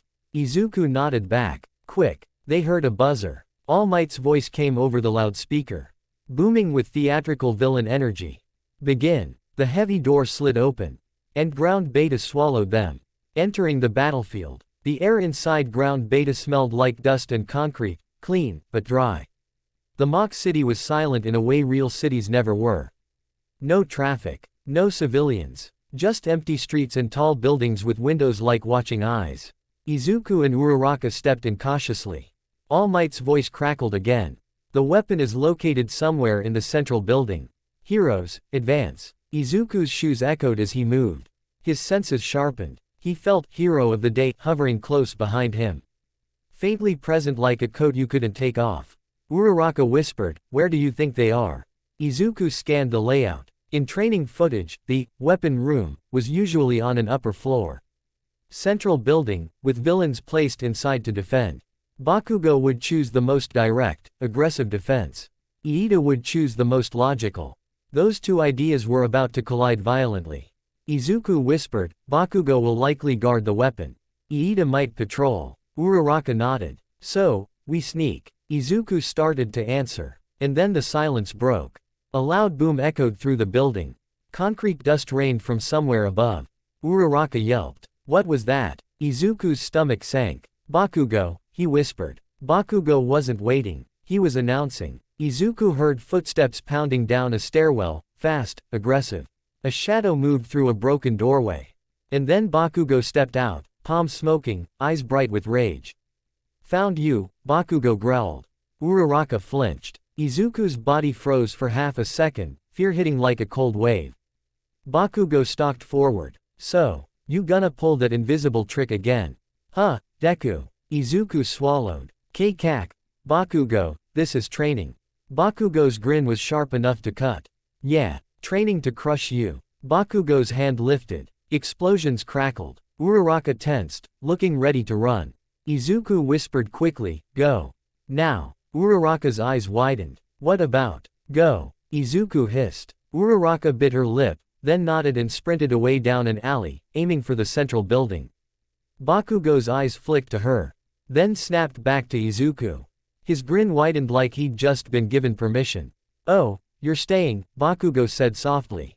"How brave." Izuku's hands trembled. Bakugo lunged. The invisible wall. Bakugo's first explosion wasn't meant to kill. But it was meant to hurt. It blasted forward like a shotgun of heat and force. Izuku's body moved, and hero of the day moved faster. A translucent emerald arm snapped out. To Izuku, it was clear as day, the stand's forearm crossed in front of him like a shield. To Bakugo, it was like his explosion hit something solid in midair. The blast stopped. The shockwave split around Izuku. Dust spiraling outward. Izuku slid backward from the force, feet scraping, but he stayed standing. Bakugo froze for one heartbeat. Then his eyes widened with furious certainty. "There it is," he snarled.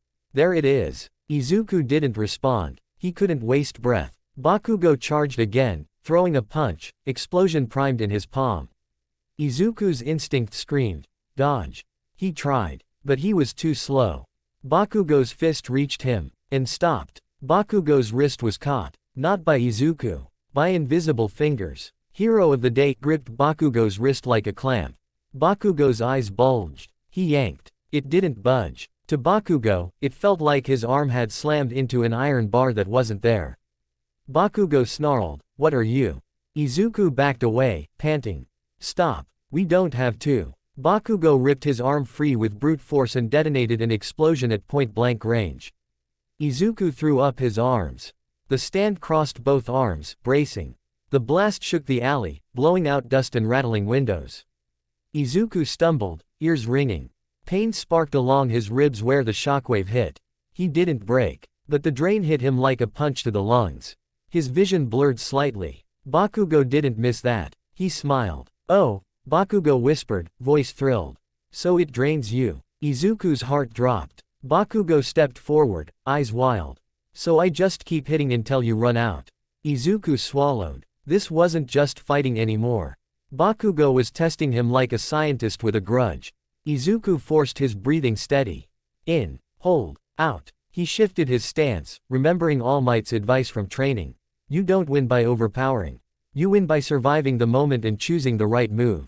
Izuku's eyes flicked toward the central building in the distance. Uraraka was moving. If Izuku could keep Bakugo busy. Bakugo lunged again. Izuku ducked. Hero of the day punched. Not Bakugo's face. The wall beside Bakugo's head. The impact shattered a chunk of concrete, sending rubble down like rain. Bakugo flinched, more surprised than hurt. Izuku didn't want to injure him badly. But he needed space. Bakugo laughed, breathless. "Ha ha. There it is. That's the real you. You've been hiding it this whole time." Izuku's voice cracked. "I haven't." Bakugo's eyes narrowed. Then why didn't you use it before? Izuku froze. Because the answer was painful. Because he didn't have it before. Because it arrived when he was choking and desperate. But Bakugo wouldn't believe that. Bakugo stepped forward. You looked at me for years like some pathetic puppy. And now you show up with this. You think you can stand next to me? Izuku clenched his jaw. He didn't want to fight Bakugo like this. But he also couldn't let Bakugo keep chasing Uraraka. He couldn't let the mission fail. So Izuku made a choice. He stopped retreating, and moved sideways, toward the central building. Bakugo's grin returned. Oh, going somewhere. Izuku didn't answer. He ran, chased through concrete. Bakugo exploded forward, using blasts like jet propulsion. He rocketed down the alley behind Izuku, closing distance fast. Izuku sprinted, lungs burning, mind racing. Ground beta's layout offered narrow corridors, stairwells, and ambush points. Izuku didn't have Bakugo's speed. But he had something Bakugo didn't. A second set of arms that could interact with the environment in ways Bakugo couldn't predict. Izuku turned a corner into a stairwell. Bakugo followed, blasting the wall to widen the entrance. Izuku took stairs 2 at. Bakugo launched upward in a burst of smoke and heat. Izuku hit the second floor landing and pivoted. Bakugo came in fast, arm cocked back. Izuku raised his hand instinctively. Hero of the Day caught Bakugo's wrist again. Bakugo snarled, ripping free. Izuku felt the doctor. Aim deepen, like holding that invisible wall, took more stamina than quick punches. He couldn't keep blocking forever. So he switched strategy. Izuku glanced up. Ceiling above the stairwell. Concrete support beams. A weak point. Izuku whispered, strike there. Hero of the Day punched upward. Concrete cracked. Dust spilled. Bakugo's eyes widened. What the? Izuku dashed past him through the dust cloud, using the chaos as cover. Bakugo coughed once, then exploded through it like a monster. You're not getting away. Bakugo roared. Izuku's heart pounded. He couldn't outrun Bakugo forever. But he didn't need forever. He needed minutes. He needed Uraraka to reach the weapon. He needed one opening. He reached the 3rd floor and burst into a hallway. Doors. Classrooms. Empty rooms designed like office spaces. At the far end, a solid door marked, Target Room, on a map plate. Izuku's breath caught. That was it. The weapon was in there. If Bakugo was chasing him here, then Uraraka might be close too. Bakugo landed behind him with a heavy thud. His eyes blazed. This ends now, Bakugo said, voice low. Izuku's hands trembled. Bakugo's palms crackled louder. Izuku felt Hero of the Day fully manifest behind him, upper body, arms. Broad shoulders glowing faintly emerald. The hallway lights flickered slightly.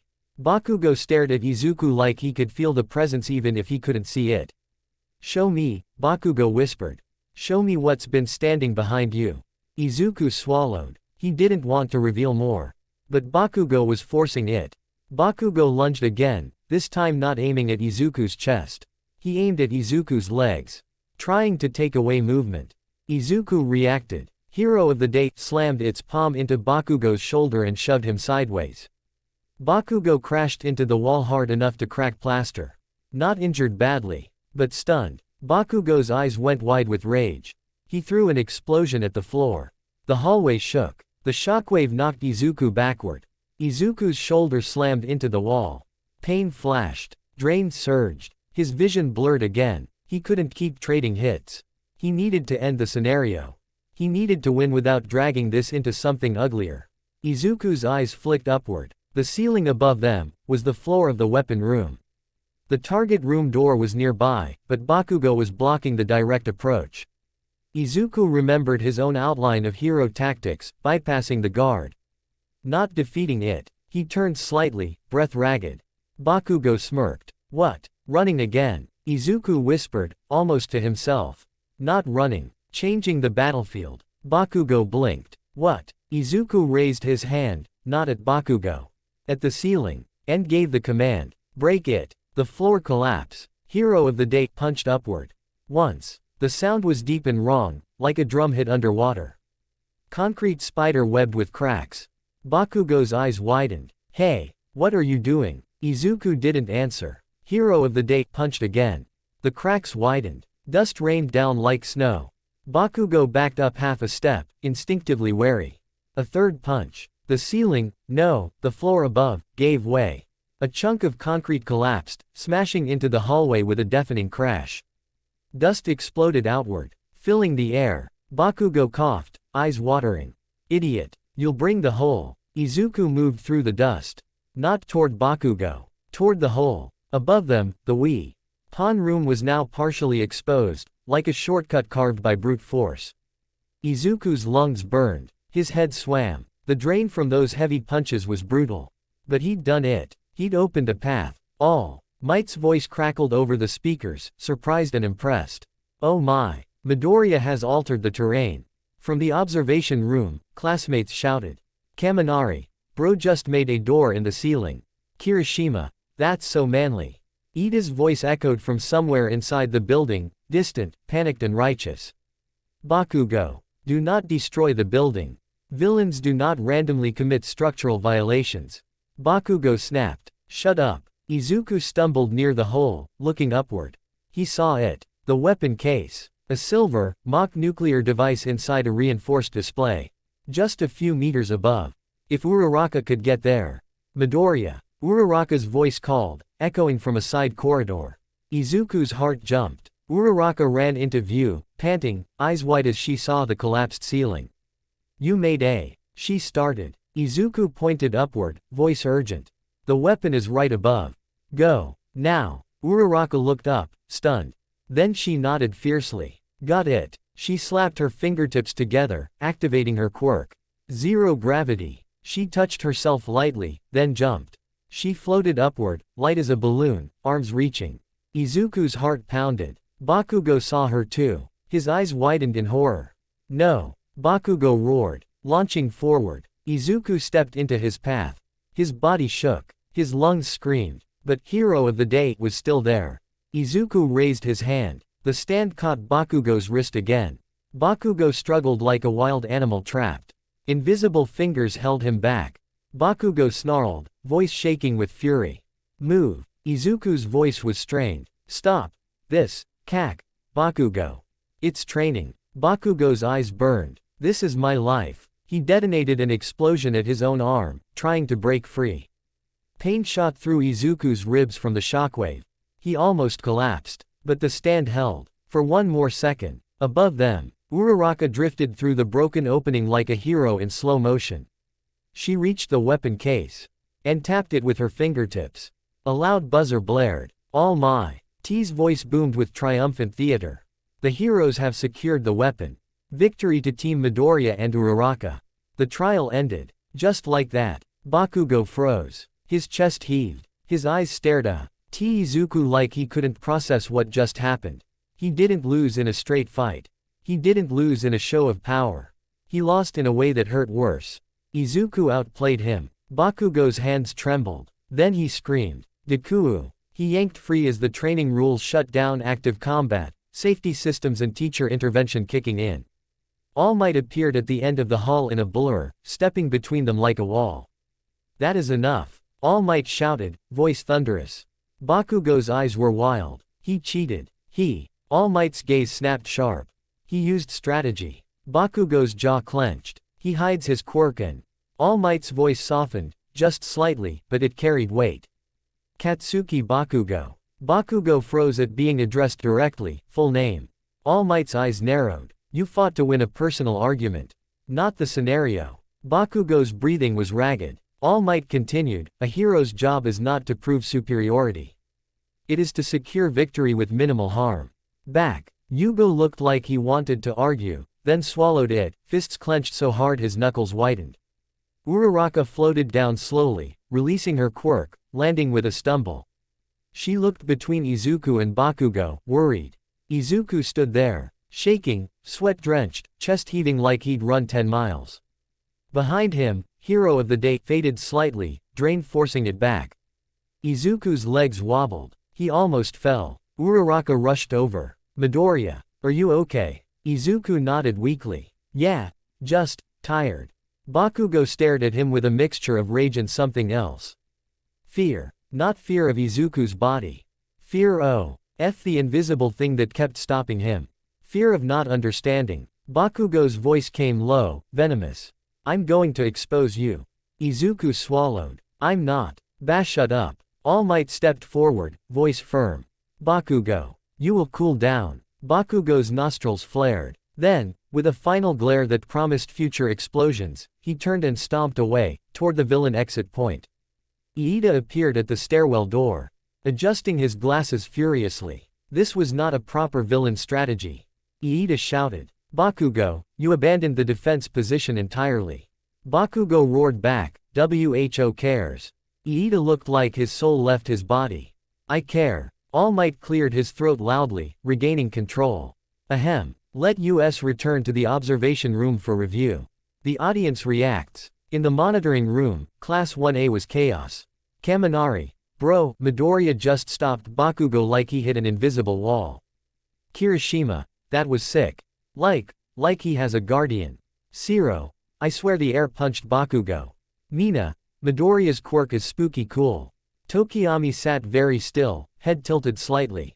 Dark Shadow, peeking from Tokiyami's collar, whispered low enough only Tokiyami could hear.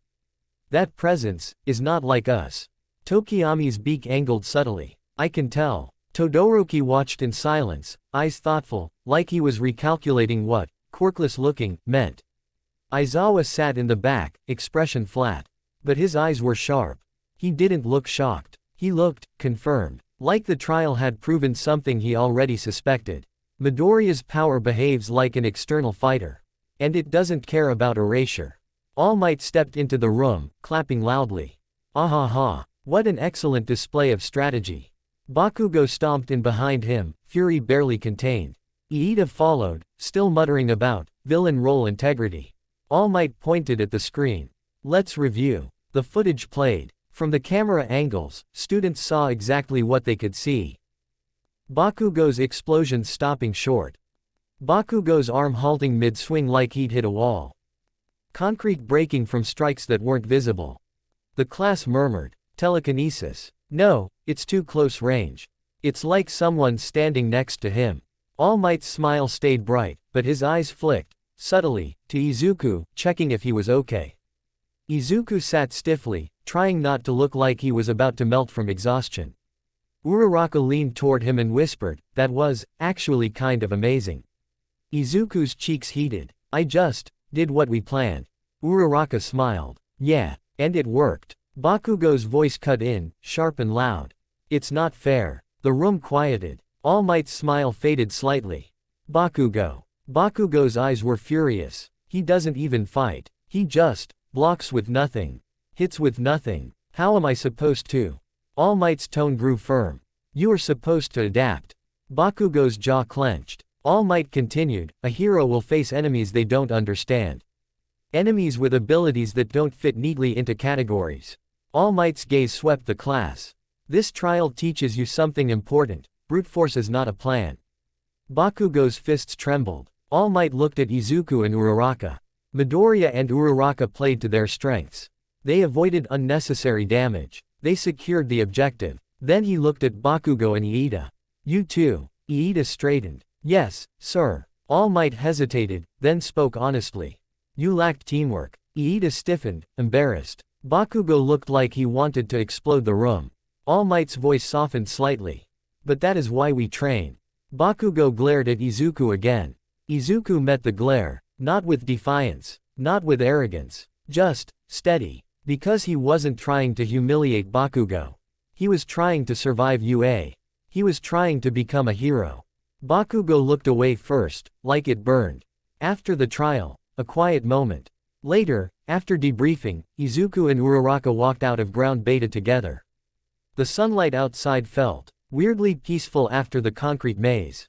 Uraraka stretched her arms. We won. That's crazy. Izuku laughed weakly. Yeah, it is. Uraraka glanced at him. Are you sure you're okay? You look like you're gonna fall over. Izuku nodded, though his legs still felt like jelly. I just need food.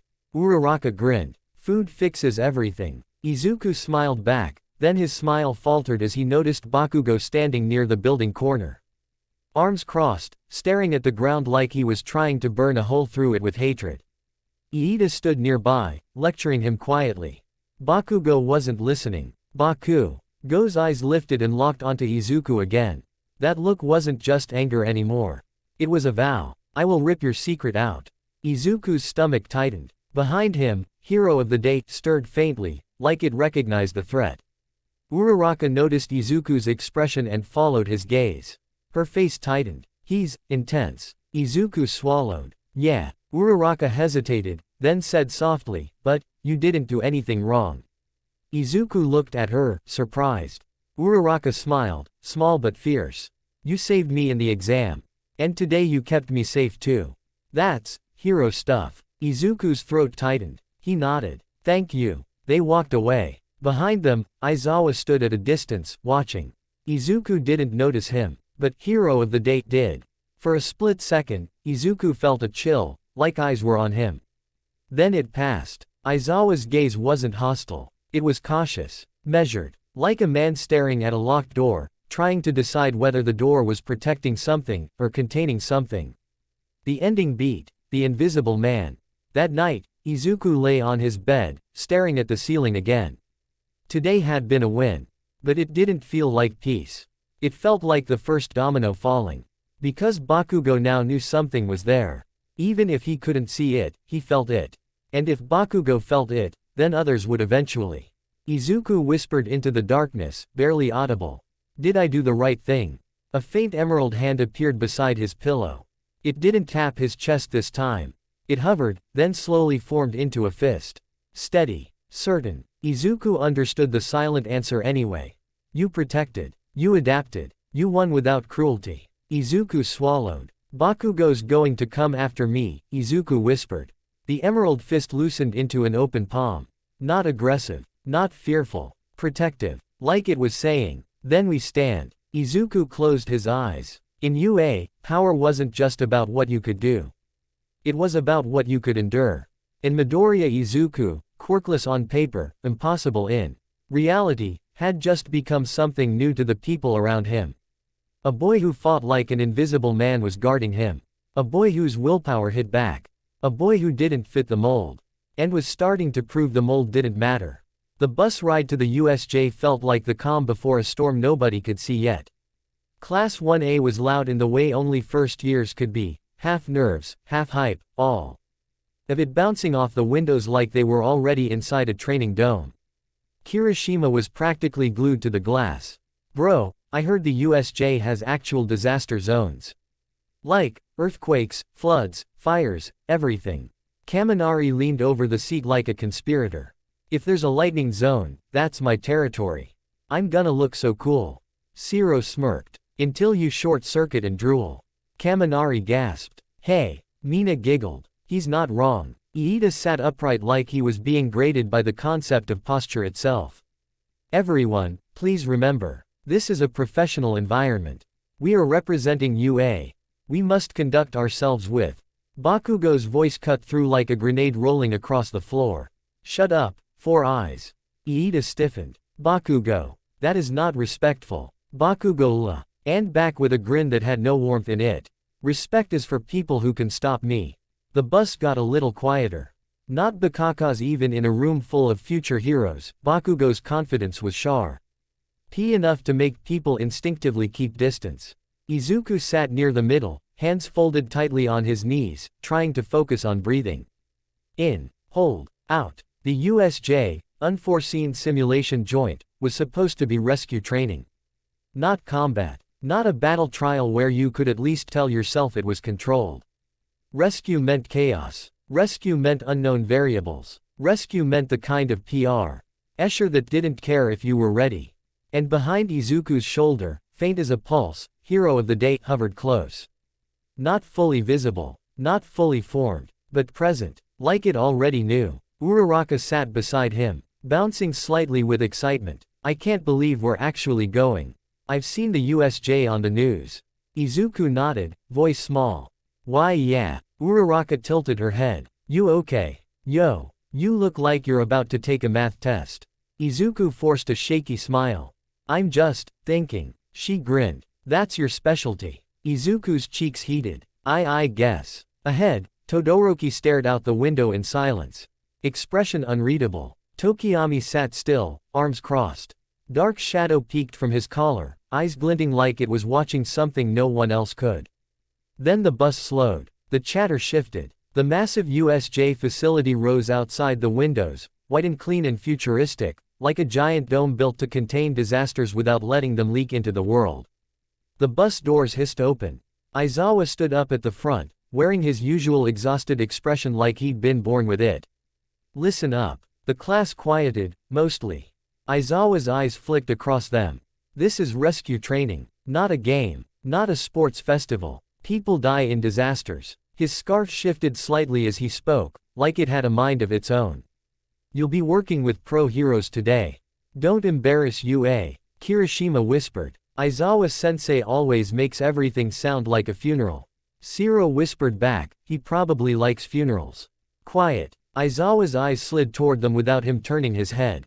Both boys froze. Aizawa continued calmly. Move. They filed out. Izuku stepped onto the pavement and looked up at the USJ entrance. A big sign read, USJ. The letters looked harmless. Like a theme park, Izuku had the sudden, irrational feeling that the letters were lying. The Pro Hero Welcome. Inside, the USJ was a wide-open atrium that led into multiple zones. The air smelled clean, sterile, like a hospital. And faintly like metal. At the center stood a figure in a sleek black and white suit with a helmet shaped like an astronaut's head. Welcome, the hero said, voice cheerful and bright through the helmet speakers. I am the space hero, 13. The class murmured excitedly. 13 waved. Today you'll be learning rescue basics, prioritization, evacuation, and how to opera. In environments where your quirk might not be enough. Iida bowed deeply. It is an honor to meet you, 13. 13 laughed. So polite. Izuku's eyes flicked around automatically, cataloging exits, catwalks, observation decks. He did not see All Might. Which was weird. All Might had been a teacher now. He should be here for training, right? Aizawa answered that question with the casual cruelty of reality. All Might is busy, Aizawa said. The class reacted instantly. What? Kaminari groaned. No. Mina pouted. Seriously. Kirishima looked betrayed by the universe. But I thought. Aizawa didn't blink. He has hero work. Bakugo scoffed. Of course he does. Aizawa continued, you'll train with 13 and me. Izuku felt his stomach tighten. All Might not being here shouldn't matter. This was rescue training, but something about it felt like removing a safety net Izuku hadn't realized he'd been relying on. Aizawa turned toward the big entrance corridor leading into the zones. Let's start. 13 clapped her hands. We'll begin with basic hazard awareness. Remember, your quirk is not a substitute for judgment. They moved deeper into the USJ. The inner dome opened up like a world inside a world. Artificial sky overhead. Multiple disaster zones visible at once. A flood zone with a shipwreck. A fire zone with burned buildings. A landslide zone of rubble and dust. A collapse zone of concrete and twisted beams. It was impressive. It was terrifying. Class 1A stood at the edge of the central platform, staring down at simulated disaster city. Scapes like they were looking at future nightmares. 13 lifted a hand. This facility is designed to simulate environments you might face as pro heroes. If you panic here, you panic out there. Aizawa's eyes narrowed slightly. And if you panic out there, you die. Kaminari whispered, he really does like funerals. Izuku swallowed. Behind him, Hero of the Day stirred faintly, like it disliked the word, die. The gate that shouldn't exist. The first sign something was wrong wasn't an explosion. It wasn't screaming. It was a feeling. A subtle shift in the air, like pressure dropping before a storm. Izuku's skin prickled. Hero of the Day tightened close behind him, like a guard stepping forward. Izuku's breath caught. Aizawa's head turned slightly, eyes narrowing. 13 paused mid-sentence. 13 murmured. That's strange. A dark mist began to swirl at the center of the platform behind them. At first, it looked like smoke from a machine. Then it thickened. It twisted into a spiraling vortex, purple-black. Swallowing light. A portal. Izuku's heart slammed into his ribs. The portal widened, and something stepped out. A tall figure made of black fog, with a white Yar-like structure around its neck and arms that dissolved into mist. Its body looked like it was barely held together by the idea of shape. Beside it, dragged forward like a nightmare-wearing human skin, was a man with pale hands, messy hair, and a face half hidden under scratching fingers. His posture was loose, almost lazy. But the energy rolling off him was wrong. Like decay given a body. Bah! Behind them poured dozens of villains, ragtag, grinning, armed, confident. The USJ went silent in the way prey goes silent when a predator enters the room. 13's voice sharpened instantly. Everyone, behind me. Aizawa's scarf uncoiled like a living thing. The pale-handed man looked around slowly. Then he smiled. Wow, he said, voice dry, almost bored. So this is UA. Izuku's blood went cold. Because he knew that voice from the news. From villain reports. From whispered fear. Shigaraki Tamura. 13 stepped forward. Villains. This is a restricted facility. The fog man tilted his head. Kurogiri, Shigaraki said lazily. We're in. Kurogiri's voice was polite, like a waiter. Yes, Shigaraki. Shigaraki scratched his neck. Where's All Might? The question hit the room like a knife. Aizawa's eyes narrowed hard. 13's helmet tilted slightly. Shigaraki's smile widened. I came here for him. Izuku's stomach dropped. This wasn't random. This was planned. Shigaraki's fingers twitched. But, if he's not here. He looked at the students like they were objects on a shelf. We can still make this fun. Villains laughed. Aizawa stepped forward, voice flat and deadly. Students, get back. Kaminari whispered. Is this part of training? Aizawa's eyes snapped to him. No. That one word crushed any illusion of safety. 13 lifted her hands. This is the space hero, 13. My quirk is black hole. If you take one step further, I will. Shigaraki moved. He didn't run. He didn't lunge dramatically. He just appeared closer, like the concept of distance meant nothing to him. His hand reached toward 13. Aizawa moved instantly. His scarf whipped out, wrapping around Shigaraki's arm and yanking and stumbled back, startled. Shigaraki's feet skidded. His fingers scraped the ground. And the concrete cracked, crumbling into dust like it had aged 100 years in a second. Izuku's breath caught. Decay. Real decay. Not a rumor. Not a report. Concrete turned to powder under his touch. 13 froze. Students screamed. Shigaraki laughed, delighted. Ooh, that's neat. Aizawa's eyes went red. His hair lifted. Erasure activated. Shigaraki's decay effect on the ground stopped spreading. But Shigaraki didn't look scared. He looked annoyed. Eraser head, Shigaraki said. Yeah, I heard about you. Aizawa's voice was ice. Run. He didn't mean to the villains. He meant to the students. Now, Aizawa barked. Class 1A moved, some stumbling, some sprinting, some frozen.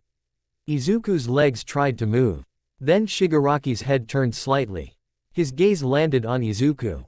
And Izuku felt it. A pressure. Like Shigaraki could sense something in him. Like Shigaraki was staring not at Izuku's body, but at the space behind him. Hero of the day surged faintly.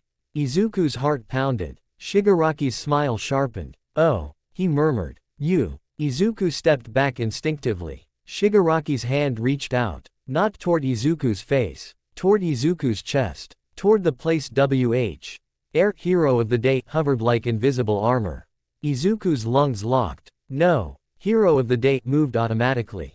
A translucent emerald torso formed, fast, protective.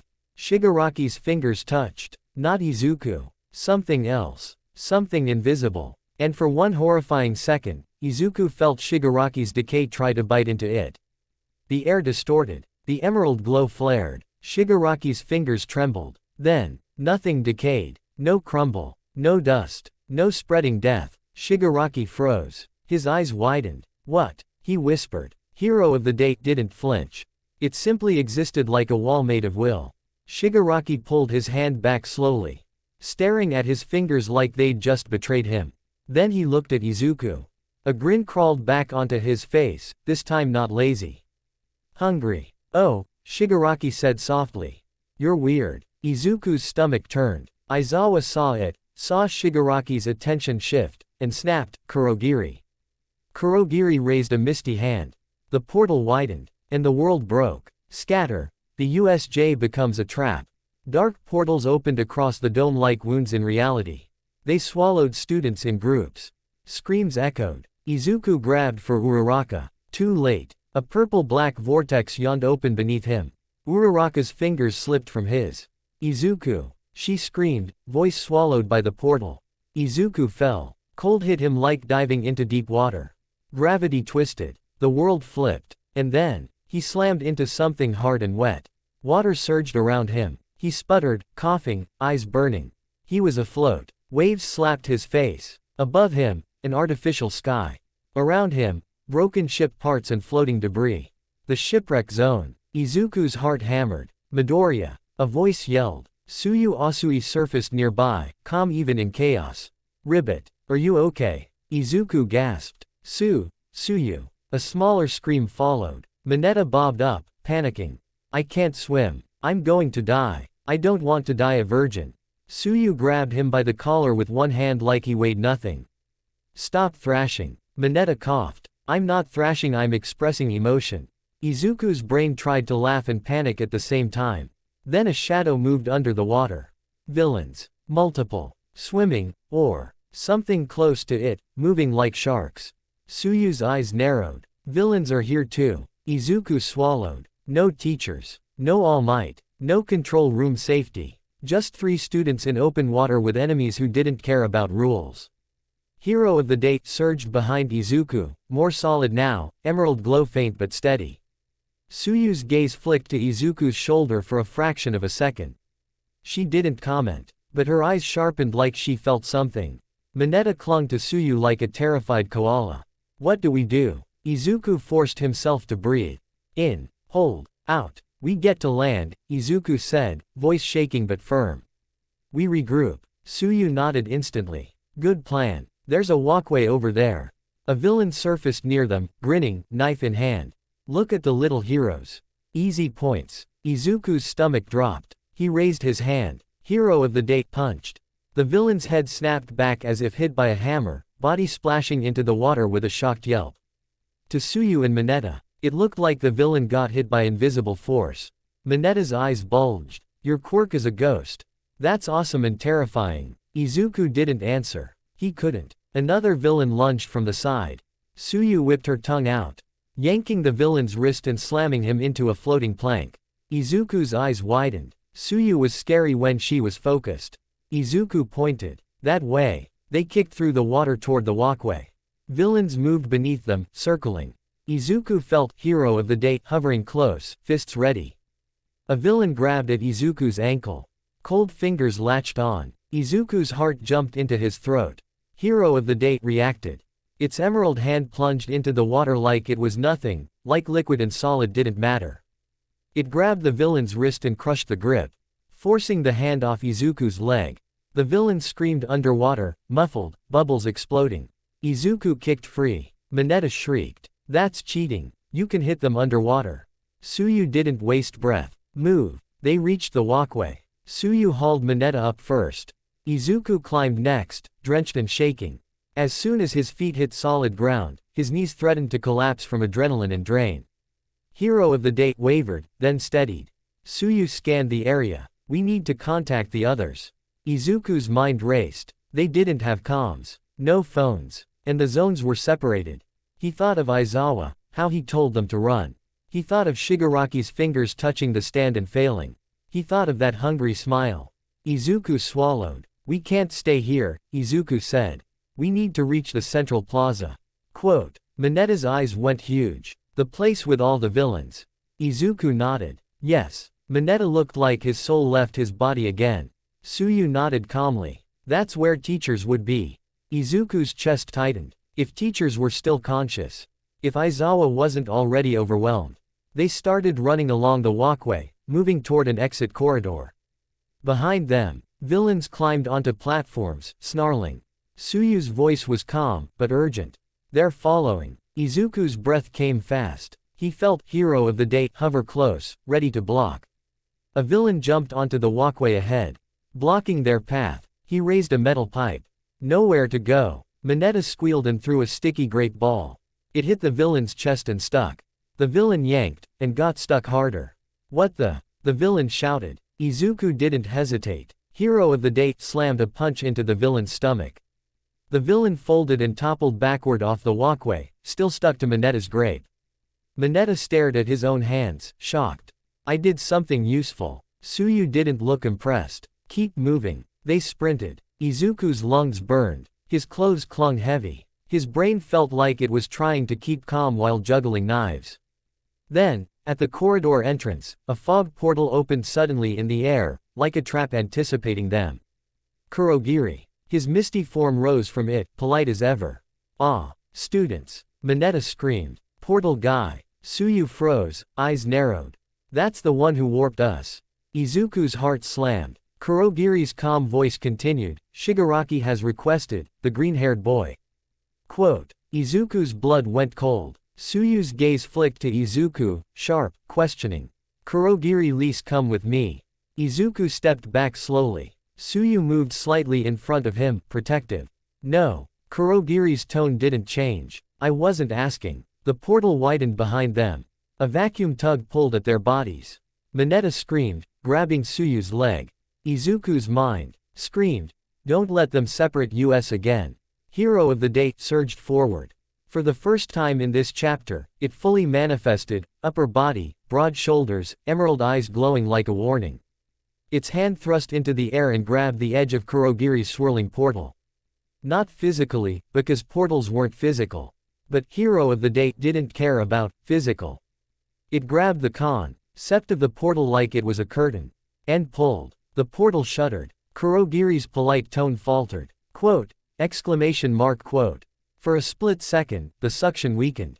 Tsuyu reacted instantly, tongue snapping out to latch onto a railing. Anchoring all three of them. Minetta clung to Tsuyu, screaming prayers. Izuku strained, face contorting. The drain hit like a truck. Holding a portal back felt like trying to hold back the ocean with bare hands. Kurogiri's mist churned violently. Fascinating. Izuku's vision swam. Hero of the day trembled. Then, a sharp metallic clank echoed down the corridor. Aizawa's capture scarf whipped in like a snake and wrapped around Kurogiri's neck. Aizawa yanked. Kurogiri's portal collapsed abruptly. The suction vanished. Izuku stumbled forward, nearly falling. Aizawa stepped into view, hair wild. Eyes tired but dangerous. His gaze snapped to Izuku. You're alive, Aizawa said. Izuku panted. Sensei. Aizawa didn't waste time. Get to the central plaza. Now. Tsuyu nodded. Yes. Minetta sobbed. I love you. Eraser head. Aizawa ignored him completely. Kurogiri's mist swirled, recovering. Eraser head, always troublesome.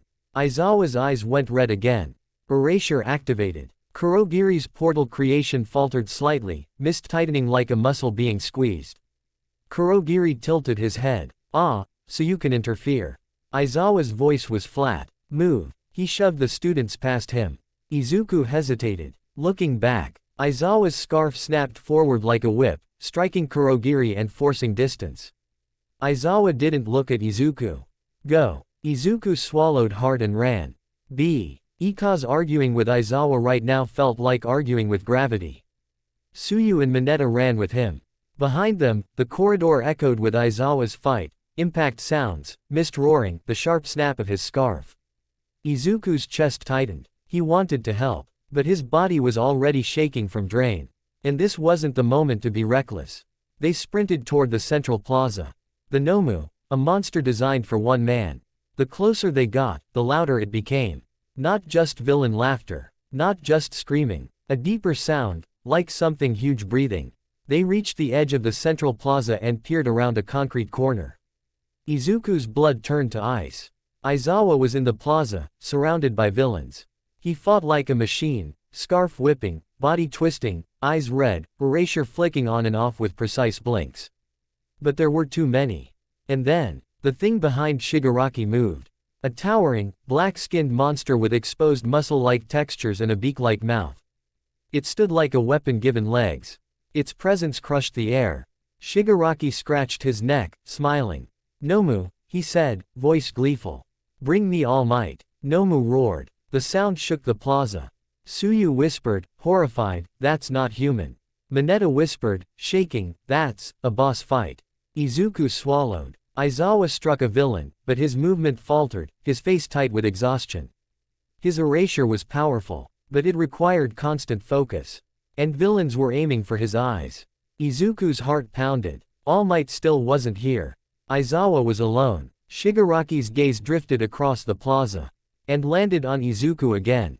Even from a distance. Like he could sense him. Shigaraki's smile widened. There you are. Izuku's stomach dropped. Shigaraki raised his hand. Nomu turned. And began walking toward Izuku's corner. Every step felt like a countdown. Tsuyu grabbed Izuku's sleeve. We should retreat. Izuku's mind screamed to run. But his body didn't. Because he saw Aizawa. He saw Aizawa's scarf snap. He saw villains closing in. He saw Nomu heading their way like a moving disaster. And Izuku realized something terrifying. If Nomu reached them, they'd die. If Nomu reached Aizawa, he'd die. And there was no All Might to fix it. Not yet. Izuku inhaled. He turned to Tsuyu, voice shaking but firm. Get Mineta out. Tsuyu blinked. What? Izuku swallowed. Go. Find a safe route. Tell others if you can. Tsuyu's eyes narrowed. And you? Izuku looked back at the plaza. Nomu was closer now. Shigaraki was watching like a kid waiting for fireworks. Izuku's throat tightened. I'm going to buy time. Mineta screamed. No. No. No. I vote against that. Izuku forced a smile, small, shaky. Sorry. Tsuyu's gaze sharpened, serious and fierce. Midoriya, don't die. Izuku's heart clenched. I'll try not to, he whispered. Tsuyu didn't argue. She grabbed Mineta and moved, fast, efficient, frog quick. Mineta's scream faded into the corridors. Izuku stepped out from behind the corner. The place. Aza air hit him like heat from a battlefield. Villains turned. Some laughed. Some looked confused. Shigaraki smiled like Christmas arrived. Nomu stopped and faced Izuku. It was huge. Its eyes were blank. Its mouth opened in a low growl. Izuku's legs trembled. He felt Hero of the Day surge behind him, fully forming, emerald torso, arms, shoulders, a presence like a guardian stepping between a kid and a hurricane. Shigaraki's voice drifted across the plaza. Nomu, kill him. Izuku's stomach dropped. Nomu lunged. Fast. Too fast for something that big. Izuku's brain barely processed the movement before the shadow was on him. He raised his hand. Hero of the Day crossed its arms to block. Nomu's fist slammed into the invisible barrier. The impact was like a car crash. Izuku flew backward anyway, skidding across concrete. Ribs screaming. He coughed, tasting blood. Hero of the Day stayed between him and Nomu, arms shaking under the force. Nomu didn't pause. It punched again, again, again. Each strike hammered the invisible wall, forcing Izuku back like he was being pushed by a freight train. Izuku's vision blurred. The drain hit harder than ever. Blocking wasn't just stamina. It was life leaking out. Izuku realized quickly. He couldn't win a blocking contest. Nomu was built for raw power. So Izuku did what he always did. He changed the rules. He forced his shaking lungs to inhale. In, hold, out, and then he whispered. Phase. Hero of the Day moved. Instead of blocking, it slipped forward, emerald hands passing through Nomu's arm like it wasn't solid. Nomu's punch sailed through empty air, still deadly, but missing. Izuku rolled aside, barely avoiding the shockwave. Shigaraki's eyes widened slightly. Oh. Izuku's heart pounded. He couldn't hurt Nomu's body. Not like All Might could. But he didn't need to. Not fully. He remembered what Gran Torino once said in an interview Izuku had watched 100 times. A fight isn't about power. It's about control. Nomu was all power. What if Izuku stole its control? Izuku's eyes locked onto Nomu's head. The brain. The motor functions. The idea hit him like lightning. It was dangerous. It was reckless. It would drain him like crazy. But it might by seconds. Seconds mattered. Izuku whispered, voice raw, go inside. Hero of the Day surged forward. Its emerald arm plunged into Nomu's skull, phasing through skin and bone like they weren't there. Nomu froze. Its body jerked, like a puppet with cut strings. For a single, impossible moment, the monster stopped moving. Shigaraki's what? Izuku's eyes widened. It worked. Hero of the Day wasn't punching muscle. It was disrupting the signals. Nomu's arms twitched. Its legs locked. It tried to move and couldn't, like its brain was suddenly full of static. Izuku's knees buckled from the drain. He gritted his teeth, forcing himself to stay upright. He could feel hero of the day inside Nomu like an electric storm. The pressure in Izuku's skull was unbearable. Like his own brain was overheating. Nomu roared, an ugly, broken sound, and flailed, trying to shake it off. Izuku stumbled backward, shaking violently. He couldn't hold it long. He knew it, but he only needed. A roar echoed from the entrance tunnel. A voice that made the entire dome feel smaller under its weight. Fear not, students, for I am All Might's voice. The plaza snapped toward the entrance like gravity shifted. All Might charged in, cape billowing. His smile was bright, but his eyes were sharp with fury. Here, the villains reacted like a wave of panic. Shigaraki's face lit up with twisted joy. All Might's gaze flicked to Aizawa, bloodied, exhausted, still fighting. Then to the students scattered. Then to Izuku, on trembling legs, pale, shaking. And Nomu, frozen mid-flail, T's body twitching like something was wrong inside it. All Might's eyes widened. Midoriya, he whispered, shock slipping through his hero mask for half a second. Izuku tried to speak, couldn't. He could only hold on. Hero of the day wavered. Nomu's arms snapped back into motion. The disruption faded. Izuku's vision went white at the edges. He collapsed to one knee. All Might moved like a meteor. He slammed into Nomu with a punch that shook the entire plaza. Nomu staggered. All Might stepped between Nomu and Izuku instantly, like an instinct older than thought. Stay back, All Might said, voice low, urgent, meant only for Izuku. Izuku tried to stand. His body refused. All Might's jaw tightened when he saw Izuku's condition. Not broken bones. Not torn muscles. Something else. Drained. Like his spirit had been forced to sprint until it bled. Shigaraki stared at Izuku from behind All Might. And Shigaraki smiled again, slow, hungry. I touched you, Shigaraki said softly, almost like a secret. But you didn't decay. All Might's head snapped toward Shigaraki. Shigaraki ignored him, eyes locked on Izuku. What are you? Izuku's throat tightened. He couldn't answer. All Might's voice cut like steel. Shigaraki. Shigaraki laughed lightly. All Might, I came here to kill you. All Might's smile widened, too bright, too sharp. Then you'll have to get through me. Nomu roared. All Might squared his stance. The battle between symbols and monsters ignited. But Izuku, kneeling on the concrete, could only stare at Shigaraki. Because Shigaraki wasn't looking at All Might like he was the most interesting thing in the room anymore. He was looking at Izuku. Like Izuku was the mystery that didn't fit the plan. And that was somehow worse. Izuku felt hero of the day flicker behind him, weak, drained, but still present. Still standing. Still refusing. Shigaraki's voice carried softly through the chaos. I'm going to figure you out. All Might's punch detonated against Nomu. The plaza shook. The air screamed. And Izuku realized something chilling. This wasn't just the League targeting All Might. This was the League noticing him. The days after USJ didn't feel real. They felt like E-World had been split into two versions of itself, one where UA was still a school with classes and lunch breaks, and another where villains could step through a hole in reality and decide today was a good day to kill children. Izuku lived in the second world now. He woke up in it. He walked through it, and when he blinked too long, he saw it again, Shigaraki's hand reaching toward his chest, the cold intent behind it. And the moment decay tried to bite into something that wasn't flesh. And failed. The hospital quiet. Izuku lay in a hospital bed with a blanket pulled up to his chin, trying to pretend he didn't feel like he'd been scraped out and put back together wrong. Recovery girl had explained it with a sigh and a look that said, I'm too old for this. You didn't break bones, she said. You didn't tear muscles. But you drained yourself to the brink. Izuku blinked, voice hoarse. Drained. Recovery girl adjusted her glasses. Like you ran your body at maximum output without the physical damage to match. It's unusual. Quote. Izuku swallowed. Unusual was the word people used when they didn't want to say impossible.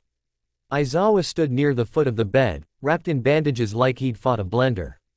His eyes looked even more tired than usual, which was terrifying because Izuku had assumed Aizawa's default state was perpetually exhausted.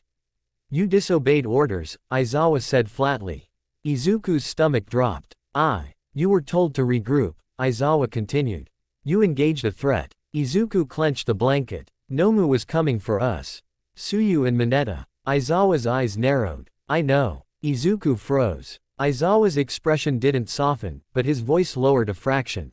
You bought time, Aizawa said. That mattered. Izuku's throat tightened. Sensei. Aizawa's gaze flicked briefly to the space behind Izuku's shoulder, like he was checking if the invisible thing was there even now. Then he looked away again. Don't make a habit of it, Aizawa said. Heroes who rely on miracles die young. Izuku nodded quickly. Yes, sir. Aizawa turned to leave, then paused at the door. Without looking back, he said one more thing, quiet, like it was a reluctant admission. You did well. Then he left. Izuku stared at the door for a long time. Behind him, Hero of the Day formed a faint emerald hand and rested it on the bedrail like it was also thinking. The conversation with All Might. All Might visited later. Not in his bright, booming hero form, at least not at first. He came in quietly, wearing his teacher clothes, posture heavy. Izuku sat up too quickly again, because his body hadn't learned its lesson. All Might. Izuku squeaked. All Might raised a hand, gentle. Easy, young Midoriya. Izuku swallowed. I'm sorry. I shouldn't have. All Might's eyes sharpened. Stop. Izuku froze. All Might stepped closer, voice low. Do you know what you did at USJ? Izuku's throat went dry. I tried to help. All Might nodded once. You stood between danger and someone who couldn't protect themselves. Izuku's chest tightened. All Might's gaze shifted, not to Izuku's face, but to the air beside him. Your power, All Might murmured. It interfered with the Nomu's motor control. Izuku blinked. You noticed. All Might's smile was faint. I notice many things. Then the smile faded. But I also noticed what it did to you. Izuku swallowed. It drains me. All Might nodded slowly. More than a quirk should. Quote. Izuku stared down at his hands. Because it's not a quirk. The words slipped out before he could stop them. Silence fell like a curtain. All Might didn't look surprised. He looked sad. I don't know what it is, Izuku whispered quickly. I'm not lying to you, I swear. It appeared and. All Might lifted a hand. I believe you. Izuku blinked, stunned. All Might's eyes softened. I've seen quirks awaken. I've seen powers manifest. This feels different. Izuku swallowed. It feels like it's me. All Might nodded. Yes. He hesitated, then spoke carefully. Heroes become symbols. All Might said. And symbols attract enemies. Izuku's blood went cold as Shigaraki's hungry smile flashed in his mind. All Might continued, voice quiet but firm. You were noticed. Izuku's hands trembled. I know. All Might's smile returned. Smallero must become stronger. Not just in power, but in identity. Izuku looked up. Identity. All Might nodded. If the world doesn't understand you, it will label you. It will fear you, or worship you, or misunderstand you. Izuku's throat tightened. All Might's gaze stayed steady. You must decide who you are before they decide for you. Izuku's breath caught. Then All Might's face brightened suddenly, switching into teacher mode like a light turning on. Fortunately, All Might boomed, quiet boomed, because they were still in a hospital. UA will soon provide a wonderful opportunity for you to show the public exactly what kind of hero you intend to be. Izuku blinked. What opportunity? All Might grinned. The sports festival. Izuku's soul left his body. The festival that turns students into targets. When Izuku returned to school, the atmosphere was different. Class 1A wasn't just classmates anymore. They were survivors. They didn't say it out loud much, because saying it out loud made it too real. But small things proved it. Kirishima walked closer to others than he used to, like he didn't want anyone isolated. Tsuyu's calmness had a sharper edge, like she now understood what fear tasted like. Even Kaminari's jokes had a little tremor under them, like laughter was a shield. And Bakugo was worse. Not in volume. In focus. He watched Izuku like a predator that had finally found the shape of its prey. Because Bakugo now knew, beyond pride and rumor, that Izuku's power was not normal. Bakugo didn't want to beat Izuku. He wanted to explain him. And if he couldn't explain him, He wanted to destroy what he couldn't categorize. Aizawa announced the sports festival with the enthusiasm of a man reading a grocery list. The UA Sports Festival is coming, he said. It's a public event. Heroes, agencies, and media will watch you. The class buzzed instantly. Aizawa's eyes sharpened. After USJ, security is tighter. But understand this, the sports festival is not just a school event. He paused. It is a stage. Izuku felt hero of the day stir faintly. Like it understood the word stage, and didn't like it. Aizawa continued, you will be seen. You will be judged. You will be recruited. Bakugo's grin returned at the word recruited. Izuku's stomach tightened. Aizawa's gaze slid toward Izuku for half a second longer than the others. Some of you, Aizawa said, voice flat, will attract attention you don't want. Izuku swallowed. He didn't need to be told who that might be. Training. Building a body for a spirit. Izuku trained like his life depended on it. Because it might. But training wasn't just push-ups anymore. It was learning how to fight with two bodies. His own, limited, fragile, human, and hero of the day, fast, strong, impossible. All Might coached him in short sessions, careful not to draw too much attention. You can't rely on it for everything, All Might said. Watching Izuku run laps. Not if it drains you. Izuku nodded, panting. I know. All Might pointed at Izuku's stance. Your body must become efficient. If you waste movement, you waste stamina.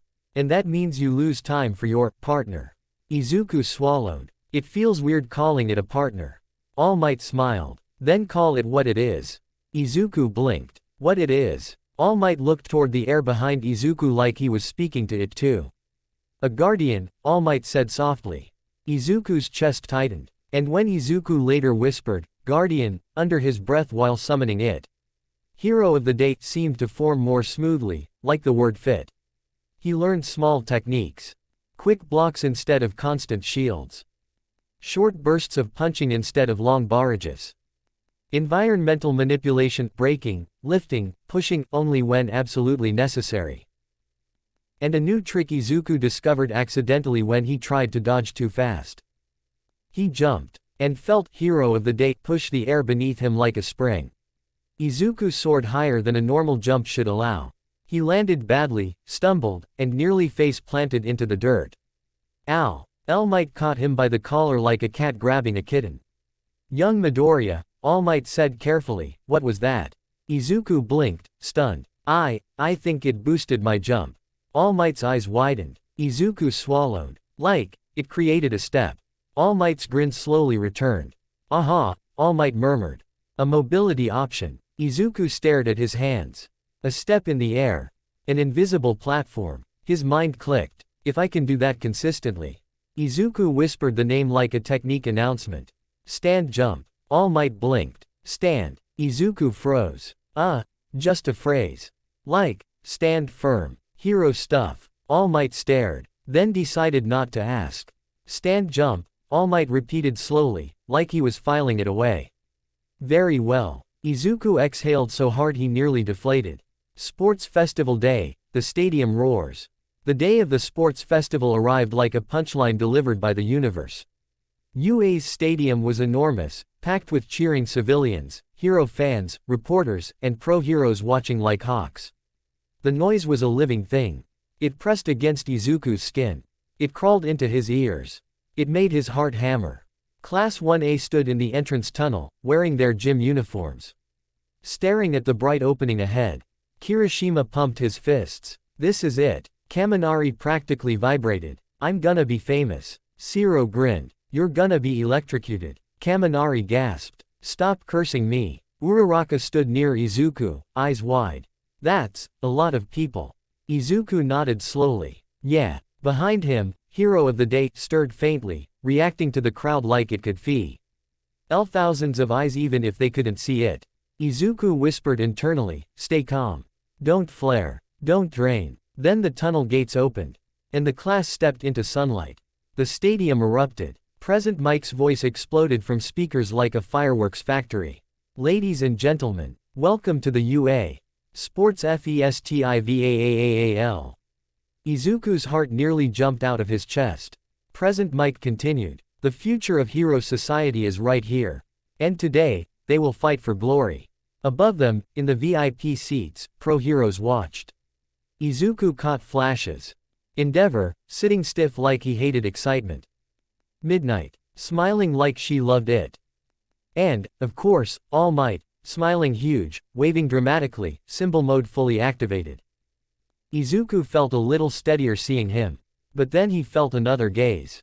Not cheering, not admiring, cold, calculated, from somewhere he couldn't pinpoint. And he remembered All Might's warning.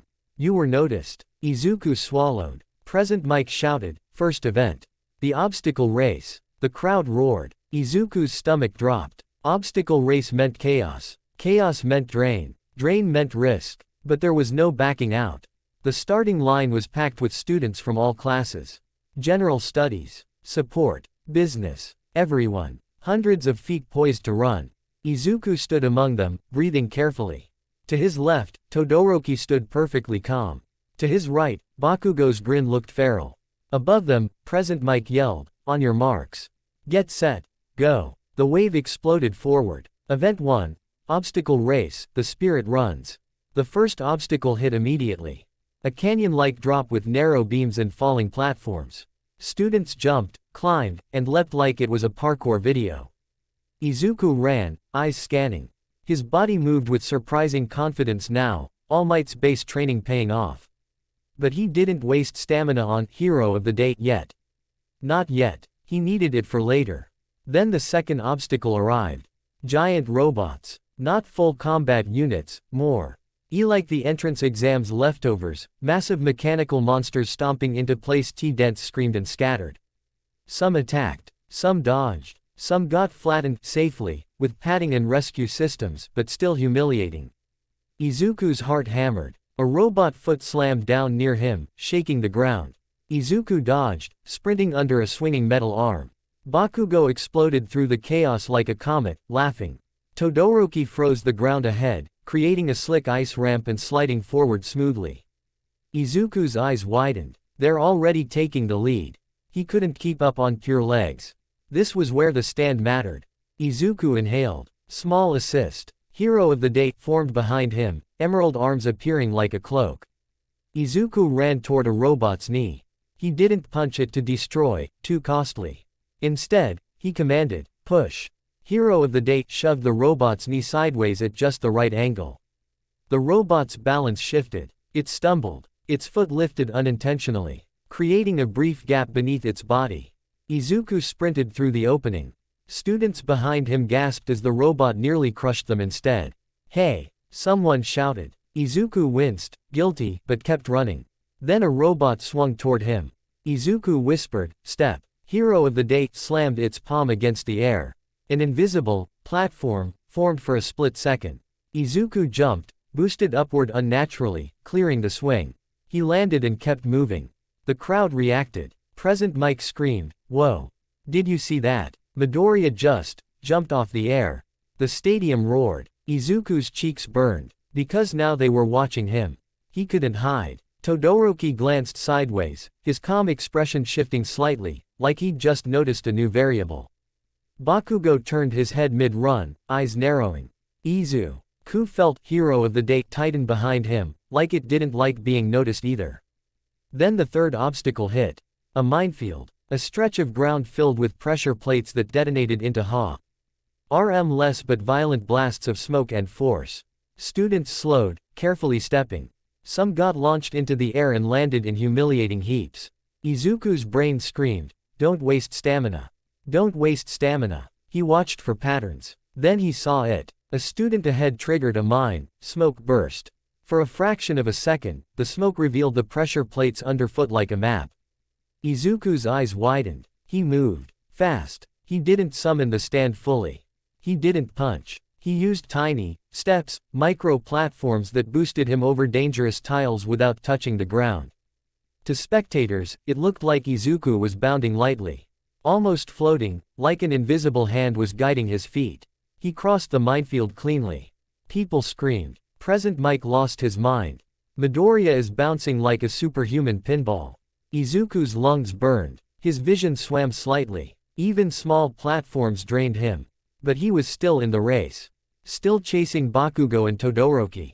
Then he saw it. The final stretch. A narrow tunnel formed by rubble, students bottlenecking, shoving, fighting for space. If Izuku tried to push through physically, he'd lose time. If he used Hero of the Day to shove people, he'd look like a villain. He needed something smarter. His gaze snapped upward. Above the tunnel, broken beams and exposed supports. A route no one else was taking. Because it required a jump that shouldn't be possible. Izuku inhaled. This will drain me, but it might win him position. He whispered, stand jump, full. Hero of the Day surged behind him. Emerald hands slammed into the air like building invisible stairs. Izuku sprinted and leapt, and the stand pushed. He soared upward, landing on a beam above the crowd. The stadium erupted. Students below looked up, shocked. Izuku ran along the beam, careful, feet steady. He reached the end and leapt down beyond the bottleneck, landing near the front group. Todoroki was still ahead, Bakugo too, but Izuku had climbed dramatically. He could hear the crowd chanting names now. Baku go, to do Roki. And then, unexpectedly, Mi do Ri-ya. Izuku's chest tightened. He was being seen, not as a victim, not as quirkless, as a competitor. He crossed the finish line within the top bracket, high enough to qualify. He stumbled after stopping, legs trembling. Hero of the Day faded slightly, pulling back as if it didn't want Izuku to collapse on camera. Izuku panted, trying to smile. Present Mike screamed, and Midoriya Izuku, the mystery kid, finishes with a wild air step move. Folks, WHO is this guy. In the stands, pro heroes leaned forward. Some looked intrigued, some looked suspicious. Endeavor's gaze was cold and sharp, like he was assessing a tool. All Might's grin was proud. And somewhere far away, a TV screen flickered. And Shigaraki watched, fingers scratching his neck, smiling softly. Found you, he whispered. Event 2, Cavalry Battle, the ghost is not alone. The cavalry battle rules were simple. Teams of 4, protect your headband, steal others. Points assigned by obstacle race ranking. Todoroki had the highest points. Bakugo close behind. Izuku, surprisingly high enough to be a valuable target. Teams formed quickly. Powerhouses grouped up. Strategy groups formed. Izuku stood, scanning. Uraraka rushed to him. Midoriya, team up. Izuku nodded instantly. Yes. Then Iida approached, straight-backed, serious. Midoriya, I propose an alliance. Your mobility and my speed would be efficient. Uraraka blinked. Alliance. Iida adjusted his glasses. A temporary strategic cooperation, Uraraka. Uraraka smiled awkwardly. Oh, okay. They needed a fourth. Tokiyami approached quietly, shadowy aura calm. Midoriya, Tokiyami said, voice deep. Your presence resembles a spirit. Izuku froze. Huh. Tokiyami's head tilted. I felt it during the obstacle race. Behind Tokiyami, Dark Shadow peeked out, and stiffened. Its eyes locked on Izuku. Not Izuku's face. The air behind him. Dark Shadow's voice came low, unnerved. There's something behind him. Izuku's blood went cold. Uraraka blinked. What do you mean? Dark Shadow leaned closer, feathers bristling. It's green. It's quiet. And it feels like a cold hand on my spine. Tokiyami murmured, Dark Shadow has instincts. Dark Shadow whispered louder now, almost offended, that thing is not a quirk entity. Izuku's heart hammered. He tried to play it off. My quirk is complicated. Dark Shadow recoiled slightly. No. Tokiyami narrowed his eyes. No. Dark Shadow's voice dropped to a hiss.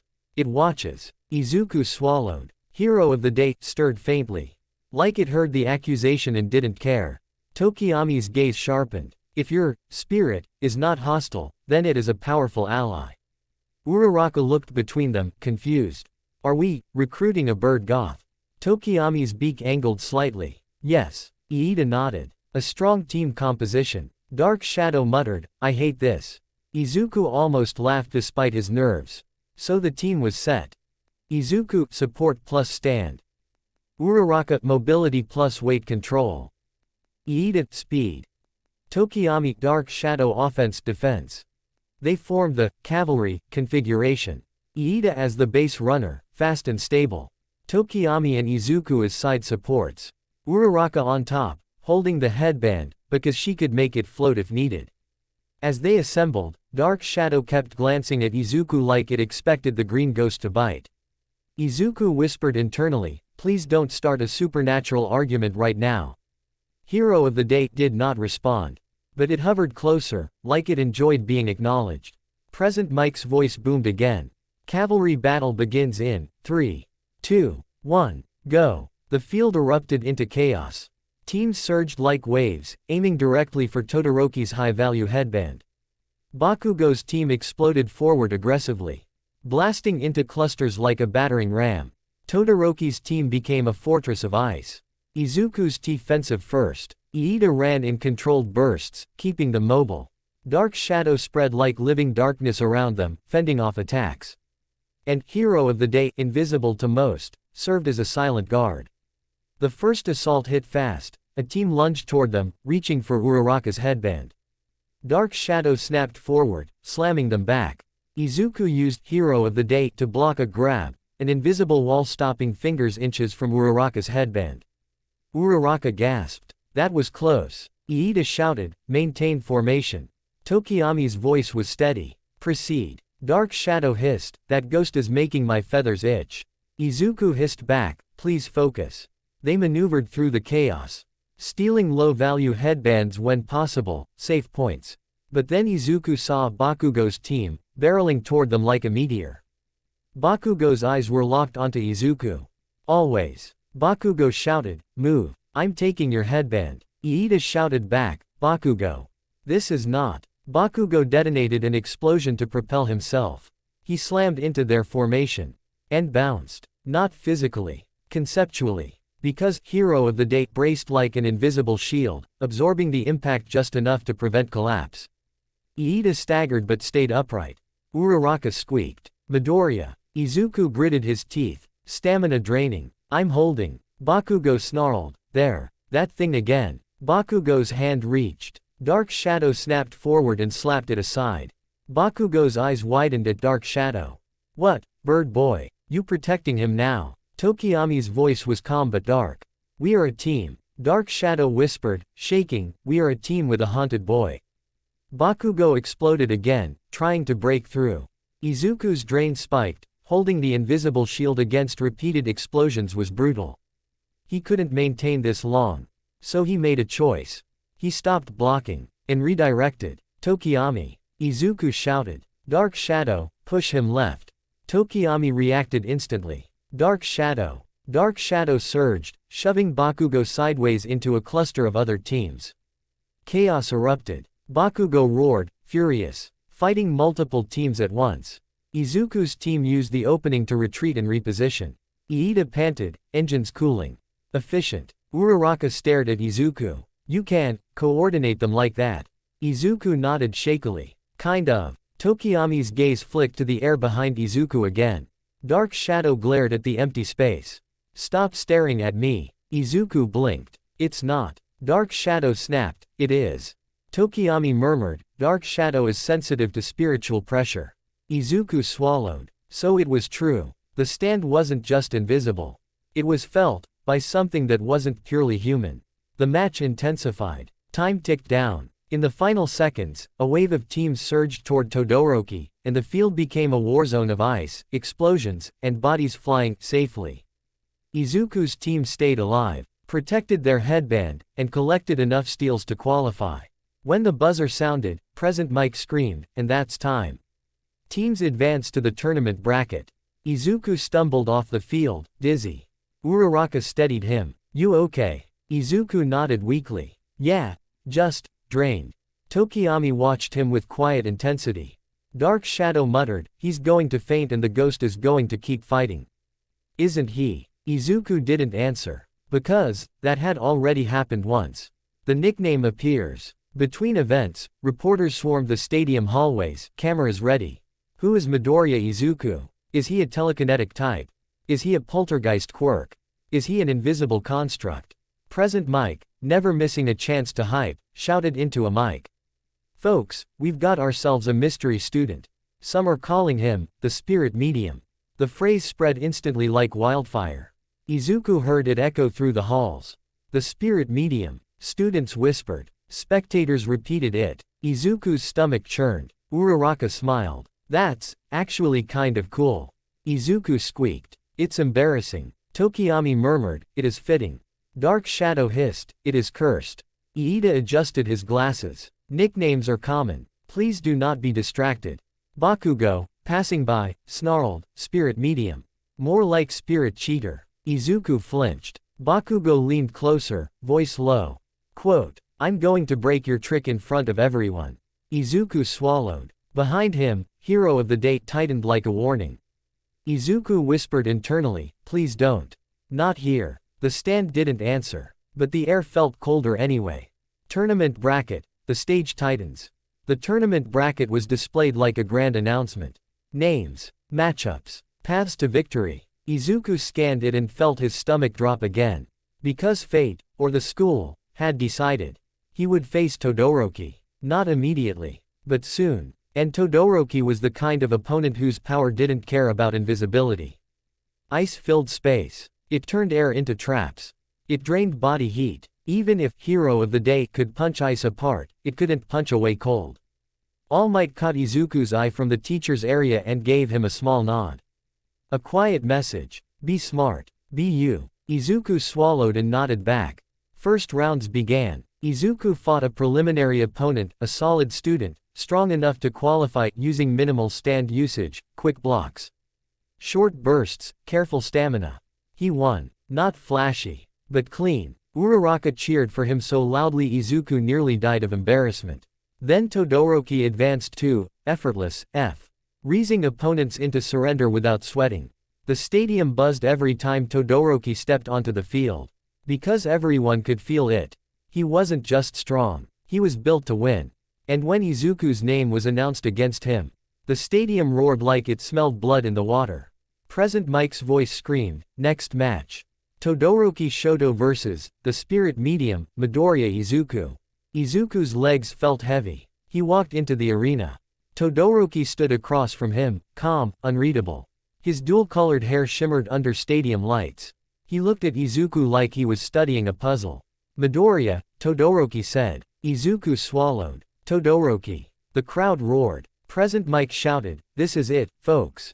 Ice Prince vs. Mystery Ghost Boy. Izuku's cheeks burned. Todoroki's voice was quiet, but clear. I saw your air steps. Todoroki said. And your invisible defenses. Izuku swallowed. Todoroki continued, your power doesn't respond to erasure. Izuku froze. So Todoroki noticed the two. Todoroki's gaze sharpened. What are you? Izuku's throat tightened. I'm Midoriya Izuku, Izuku said softly. And I want to be a hero. Todoroki stared at him. Then he raised his right hand. Frost spread instantly. I'll test you. Todoroki said. The buzzer sounded. Ice vs. Spirit. Todoroki slammed his palm down. A wave of ice erupted across the arena like a tidal wall. The crowd screamed. Izuku's eyes widened. He moved, fast. Hero of the Day surged behind him. Izuku whispered, break path. The stand punched the ice wave, smashing a hole just large enough for Izuku to dive through. He rolled, barely avoiding being swallowed. Cold bit into his skin instantly. Not magical cold, real cold. The kind that turned lungs sharp and fingers numb. Izuku rose, panting. He saw Todoroki already preparing another wave. Izuku's brain raced. If Todoroki kept freezing the field, Izuku would slow, then stop, then lose. So he needed to get close. Close enough that Todoroki couldn't just flood the space with ice without trapping himself. Izuku sprinted forward. Todoroki's eyes narrowed. He raised a wall of ice directly in front of Izuku. Izuku didn't stop. Hero of the Day punched the wall repeatedly, carving a tunnel as Izuku ran through. To spectators, it looked like Izuku was sprinting through exploding ice without touching it. Thudding through. Present Mike screamed. Todoroki stepped back, calm, adjusting. He wasn't panicking. He was learning. He aimed ice not as walls, but as spikes, targeting the ground around Izuku to trip him. Izuku's foot slid. He almost fell. Hero of the Day caught his shoulder and steadied him. Invisible support. Izuku kept moving. His breath fogged. His fingers numbed. He was close now. Within striking distance. Izuku raised his hand. Hero of the Day mirrored him. A punch, fast, controlled, aimed at Todoroki's shoulder. Not to injure badly, just to force movement. Todoroki's eyes widened slightly. He shifted, and the punch stopped inches away. Because Todoroki's ice formed instantly, wrapping around the stand's fist like a glove. The emerald glow flared. The ice cracked, but Todoroki smiled faintly. He wasn't blocking Izuku's body. He was blocking the space the stand occupied. "You're close range," Todoroki murmured. Izuku's heart pounded. Todoroki raised his right side again. Cold surged. A sudden blast froze Izuku's legs up to the knees. Izuku gasped. The cold stabbed like knives. His muscles locked. Hero of the Day punched the ice around Izuku's legs, cracking it open. But the cold had already sunk in. Izuku's knees trembled. Todoroki watched him, expression flat. "Give up." Quote. Izuku shook his head, teeth chattering.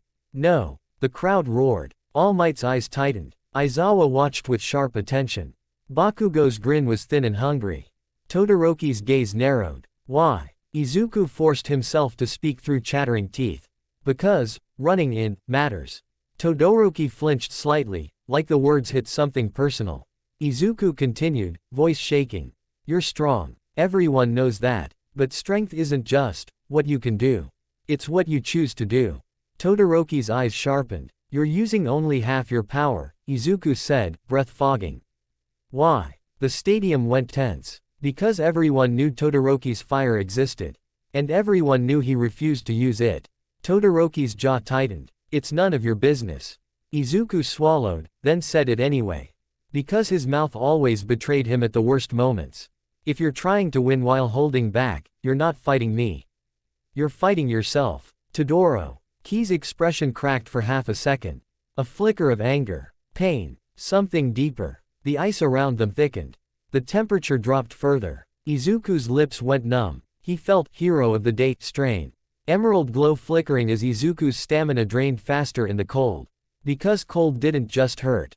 It stole energy. It made breathing expensive. Izuku stumbled. Todoroki stared at him. And then, slowly, Todoroki raised his left hand.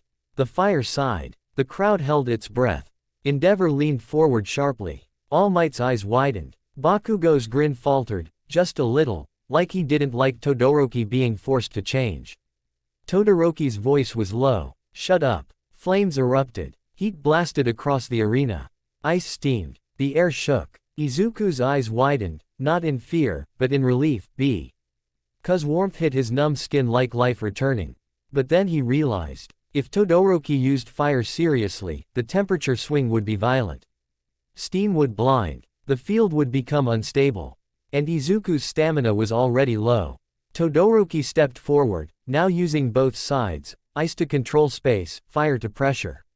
Izuku tried to move. Hero of the Day punched a fire blast aside. Impossible, but it did it.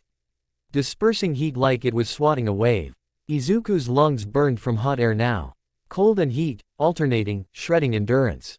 He couldn't find rhythm. He couldn't stabilize. His feet slipped on melting ice. He staggered. Todoroki's eyes narrowed. He raised a wall of ice, not to trap Izuku. To separate. To end it cleanly. Izuku tried to jump, but his legs didn't respond fast enough. His body was too cold, too tired, too drained. Hero of the Day formed a step. But the step flickered. Izuku's stamina tank was empty. He felt it. The stand wavered. The emerald glow dimmed. Izuku's vision blurred. Todoroki's ice rose. It slammed forward like a final verdict. Izuku was knocked backward. He hit the ground hard. The breath left his body. The world spun. He tried to stand. His arms shook. His lungs burned. And he realized something heartbreaking. He couldn't. Not because he lacked heart. Because his body had reached its limit. The referee's voice announced, Midoriya Izuku, out of bounds. The buzzer blared. The match ended. The stadium roared, some cheering, some stunned, some screaming Todoroki's name, others chanting, Midoriya. Anyway, Izuku lay on the ground, chest heaving, staring at the sky. Hero of the Day hovered above him faintly, emerald outline trembling like it was angry at losing. Izuku whispered internally, "It's okay." The stand didn't answer, but it slowly faded, like a guardian sitting back down after a battle. Todoroki stood at the edge of the arena, breathing hard, steam rising around him. He stared at Izuku, expression unreadable. Then he turned and walked away. But the way he walked was different than before. Less automatic. More shaken. Like the fight hadn't just tested Izuku. It had tested something inside Todoroki too. The name sticks. In the hallway after, Recovery Girl checked Izuku's temperature, scolding him with the fury of a grandmother who refuses to let teenagers die on her watch. You froze yourself half to death, she snapped. Izuku croaked, I'm sorry. Recovery Girl sighed. Don't be sorry. Be smarter. Uraraka rushed in, eyes wide. Midoriya, you were amazing. Izuku blinked, weak. I lost. Uraraka shook her head fiercely. You made Todoroki use his fire.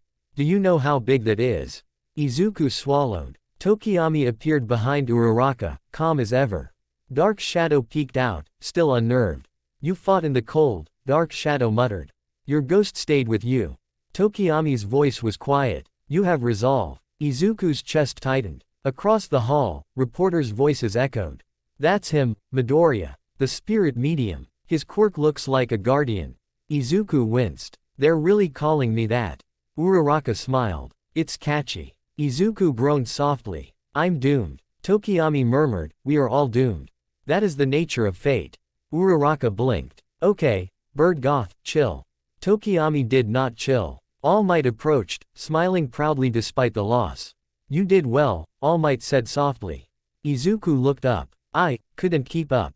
Quote. All Might's eyes softened. You pushed past your limits without breaking your bones. That is progress. But now you know something vital. Izuku swallowed. That cold drains me faster. All Might nodded. Yes. Izuku's voice became a whisper. And my stand, my guardian, can't protect my body from temperature. All Might paused at the near slip of the word, then nodded anyway. Then we train for endurance, All Might said.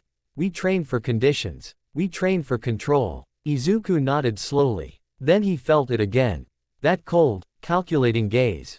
Not from the crowd this time. From somewhere far away. A reminder that while the stadium cheered, villains watched too. In some hidden place, a screen glowed. Shigaraki scratched his neck, smiling as he replayed footage of decay failing against something invisible, and the spirit medium bouncing off the air. Kurogiri, Shigaraki said softly. Kurogiri's voice was polite. Yes, Shigaraki. Shigaraki's smile widened. Next time, I want the green-haired one. And in the hospital hallway, Izuku shivered for reasons that had nothing to do with cold. Because the mystery wasn't just deepening. It was becoming a target. The sports festival didn't end when the lights shut off. It lingered. It followed you into the hallway, into your phone, into at you on the street. It changed the air around you, like your name now carried a shadow people could see even if they didn't understand it. Izuku learned that quickly. Because after the sports festival, everything became louder. Not the school, the world, offers, eyes, and the weight of being seen. Class 1A received agency offers like confetti thrown by society itself. Some students danced through the halls reading them out loud. Kaminari got 3 of furs and screamed like he'd won the lottery. Kirishima got a few and tried to look calm but failed miserably. Todoroki received offers like a storm of letters, many with the same name at the top. Endeavor. He didn't open those. He just stared at them with a blankness that felt heavier than anger. And Izuku. Izuku got offers too. Not as many as Todoroki. Not as flashy as Bakugo. But enough to make him freeze when he saw the envelopes. Because the letters didn't say, "We like your quirk."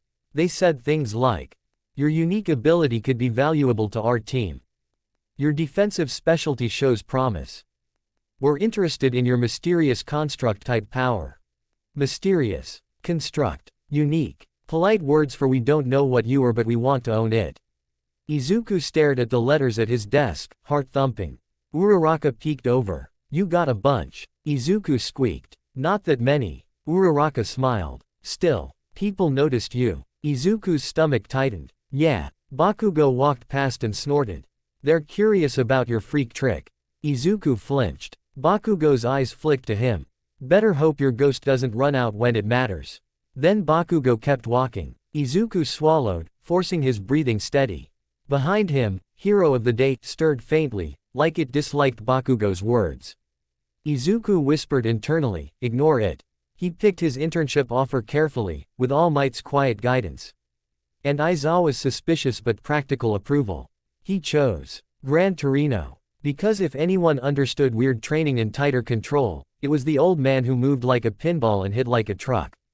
And because Gran Torino was the kind of mentor who wouldn't care if your power was weird, as long as you didn't die using it. Gran Torino's first lesson: move like you mean it. Gran Torino's training was less inspiring, and more getting bullied by a tiny old man with rocket feet. Kid. Gran Torino snapped on day one, zipping across the floor so fast Izuku barely saw him. Your body is slow. Izuku panted, trying to follow. I'm trying. Gran Torino smacked him with a cane. Not hard enough to injure. Hard enough to hurt his pride. You rely on that invisible thing. Gran Torino barked. I don't care what it is. If it drains you, it's not your base. Your base is your body. Izuku stumbled. I know. Gran Torino zipped behind him and whacked him again. Then move. Izuku yelped. Behind him, Hero of the Day manifested instinctively, emerald arm raised, ready to block. Gran Torino stopped mid-motion, eyes narrowing. He stared at the faint shimmer in T. He air like he could almost see the outline. Huh, Gran Torino muttered. So it really is like a guard dog. Izuku swallowed. You can feel it. Gran Torino snorted. Kid, I've been alive longer than your dad's fashion sense. I feel lots of things. Izuku didn't know what that meant, but he nodded anyway. Gran Torino tapped Izuku's chest with his cane. Listen, if your body gets disabled, what happens? Izuku blinked. Disabled. Gran Torino's eyes sharpened. You get stunned. You get pinned. You get paralyzed. You get trapped. Izuku's stomach tightened at the last one. Gran Torino continued, voice low. Can you still fight? Izuku hesitated. He thought of USJ. He thought of his stand fighting even when he was barely standing. He swallowed. Maybe. Gran Torino nodded once. Then we test it. Izuku's blood went cold. Test it how? Gran Torino smiled, and it was the smile of a man who had survived too many battles to be kind about training. We throw you into trouble, Gran Torino said. Izuku, that's not a test. That's a lawsuit. Gran Torino, shut up and move. Hosu City, night that smelled like rust. Trouble arrived faster than Izuku expected. It started with a call. Tense voice. Emergency reports. The name that made the whole hero world tighten like a fist. Stain. The hero killer. Hosu City was on edge, streets lit with flashing police lights and the distant glow of hero activity. Izuku arrived with Gran Torino, stomach in knots, costume on, mask tucked. His breath fogged slightly in the cool night air. Gran Torino hopped onto a rooftop ledge like it was nothing. Stain's been moving, he said. He targets heroes who don't fit his ideal. Izuku swallowed. He's dangerous. Gran Torino snorted. No kidding, kid. Izuku scanned rooftops and alleyways like he was searching for a shadow with a knife. Then his phone buzzed. A message flashed. Iida. Izuku's heart jumped. Iida wouldn't message casually. He opened it. Iida's text was short and frantic. Midoriya, please. I am going to stop Stain. Alone. Izuku's blood turned to ice. Iida's going after him, Izuku said. Gran Torino's eyes narrowed. Idiot. Izuku's heart pounded. We have to. Gran Torino hopped forward. Move. They sprinted across rooftops. Izuku pushed his legs hard, remembering Gran Torino's lesson, body first. But fear made his breathing ragged. They reached a street where chaos had erupted, police shouting. Civilians running. A pro-hero lay injured. Another hero screamed, pinned. And a figure stood in the street like a nightmare carved into human shape. Tall. Lean. Wrapped in dark cloth. Blades and knives strapped everywhere. A blood-red scarf around his neck. His eyes were sharp, focused, almost holy in their intensity. Stain. Iida was there, helmet cracked, engines roaring. But his movement was wild, reckless. Not the controlled Iida from class. This was revenge Iida. He charged. Stain moved. Fast. Too fast. In a blur, Stain's blade sliced. A thin cut appeared on Iida's arm. Iida's eyes widened. Stain flicked his tongue across the blade. And Iida froze mid-step. His engines sputtered. His body locked like he'd been turned to stone. Izuku's heart stopped. Paralysis, Gran Torino muttered. He licks your blood. You can't move. Izuku's lungs locked. Iida's eyes were wide, terrified, trapped inside his own body. Stain turned his gaze toward Izuku and Gran Torino. He didn't look surprised. He looked interested. More heroes, Stain murmured. Come to die. Gran Torino stepped forward. Kid, stay back. Izuku swallowed. Iida. Stain's eyes snapped to Izuku. You're the boy from the festival. Izuku's blood went cold. Stain's gaze sharpened. The one they called, spirit medium. Izuku's stomach tightened. Gran Torino muttered, great. You're famous. Stain stepped forward slowly. Blades glinting under streetlights. I do not kill true heroes, Stain said, voice steady. I cleanse the weak. His eyes narrowed. Show me what you are. Izuku's heart pounded. Behind him, hero of the day stirred, emerald presence forming. Izuku raised his hand slowly. Don't, Gran Torino snapped. Izuku swallowed. He'll kill Iida. Gran Torino's eyes narrowed. Then move smart. Stain lunged. The cut that changes everything. Stain's speed was unreal. He didn't fight like a brawler. He fought like a surgeon. Every movement had purpose. Every angle was chosen. Izuku dodged a slash by inches. Hero of the day blocked another blade midair, its invisible grip catching Stain's wrist. Stain's eyes widened slightly. He twisted free, flipping backward like a dancer. He didn't look scared. He looked exhilarated. So it's true, Stain whispered.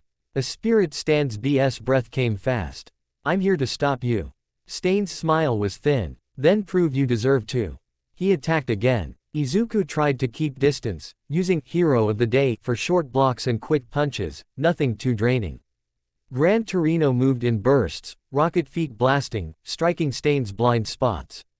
Stain deflected with knives, barely missing. The fight was brutal, fast, cramped. Izuku's mind screamed, don't get cut. Don't get cut. Don't get cut. Because if Stain tasted his blood, he'd be paralyzed, and then he'd die. Stain seemed to read that fear. He smiled wider. You're cautious, Stain murmured. Good. Heroes who rush die first. Then he fainted. Izuku moved left. Stain's blade flicked right, and a thin line of pain sliced across Izuku's shoulder. Izuku gasped. Blood seeped through fabric. His heart dropped. Stain's eyes lit up. Ah, Stain whispered. There it is. Izuku stepped back, panicked, pressing his hand to the cut. But it was too late. Stain licked the blood off his blade. Izuku felt it instantly. Not pain. A sudden locking. His fingers froze. His arm became heavy. His legs stiffened. Izuku's eyes widened in terror. No. His whole body locked. He couldn't even fall properly. He just froze, upright, like a statue that hadn't been told it could collapse. His lungs still worked. His eyes still saw, but his body was no longer his. Stain smiled, almost reverent. Now, let's see what kind of hero you truly are. Izuku's mind screamed. He couldn't move. He couldn't dodge. He couldn't run. His heart pounded so hard it felt like it would shatter his ribs. Stain stepped closer, blades raised. Gran Torino shouted, Kid.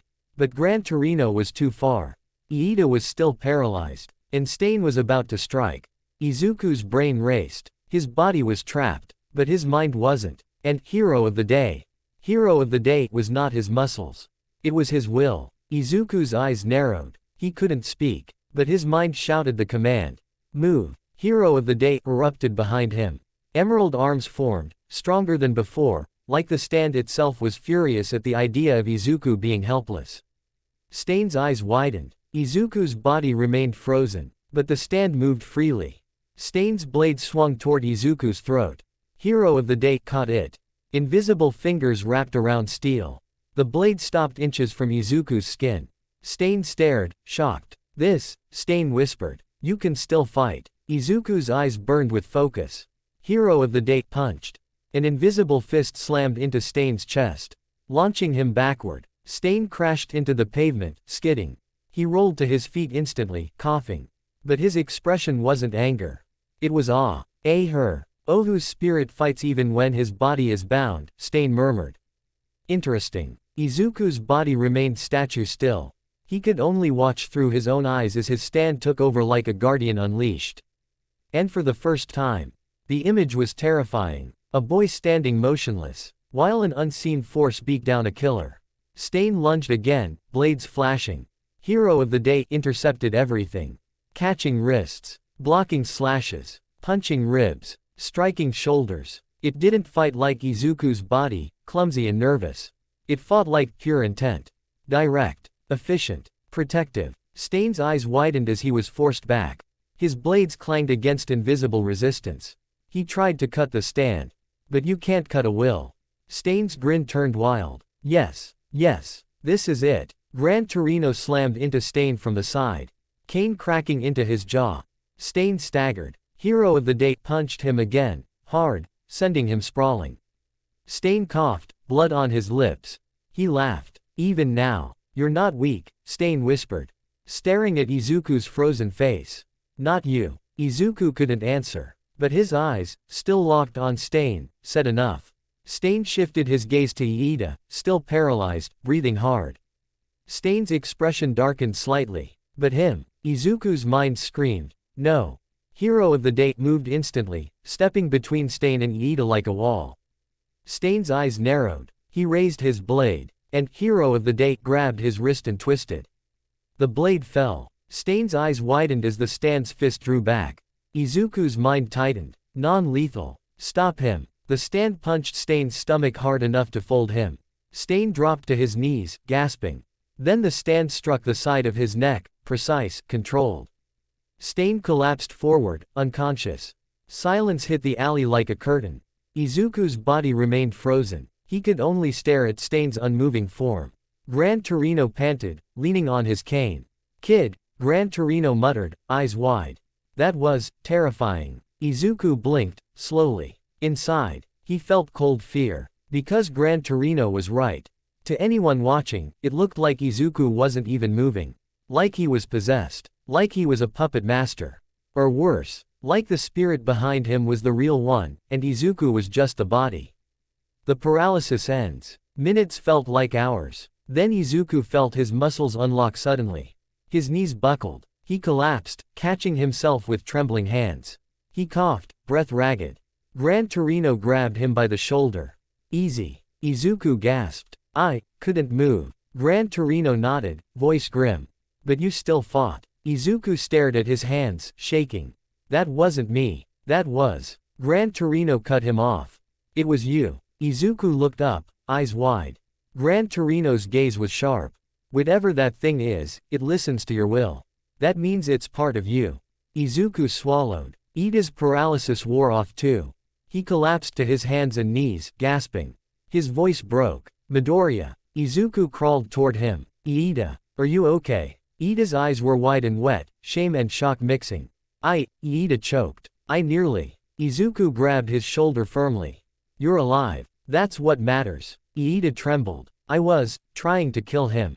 Izuku nodded. Voice soft. I know. Iida's hands shook. Thank you. Sirens approached. Pro-heroes arrived, Endeavor's flames lighting the street, Native and others following. Paramedics rushed in. Stain was cuffed, unconscious. Heroes looked at Izuku, some confused, some wary. Because rumors already existed. The spirit medium, the kid with the invisible fighter. And now there would be a new rumor. He fought while paralyzed. Izuku felt eyes on him like needles. He hated it. Stain's last words. As they loaded Stain into the transport, Stain stirred briefly. His eyes opened, half-lidded, exhausted. He looked at Izuku. Not hateful. Not afraid. Focused. You, Stain rasped. You might become something worthy. Izuku froze. Stain's eyes narrowed. But do not let that spirit make you lazy. Izuku's throat tightened. Stain's voice turned into a whisper, almost a warning. A hero is a will. Nothing more. Then Stain's eyes closed again. He went limp. Izuku stared at him, heart pounding. A hero is a will. Was that why Hero of the Day existed? Because Izuku's will had demanded to be real. Gran Torino watched Izuku closely.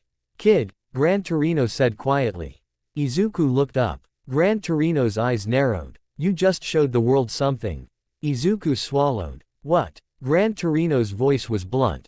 That you don't stop when your body stops. Izuku's blood went cold. Gran Torino continued, that's impressive. Then his tone darkened. And it's dangerous. People will fear it. Villains will want it. Heroes will try to recruit it. Izuku's stomach tightened. Because he could already feel the ripple spreading. The sports festival had made him visible. Hosu had made him legend. And somewhere, in the shadows of the city, a villain scratched his neck and smiled. Because E-Spirit Medium wasn't just a nickname now. It was a signal. A BAC-PT surviving. Hosu didn't end when Stain hit the ground.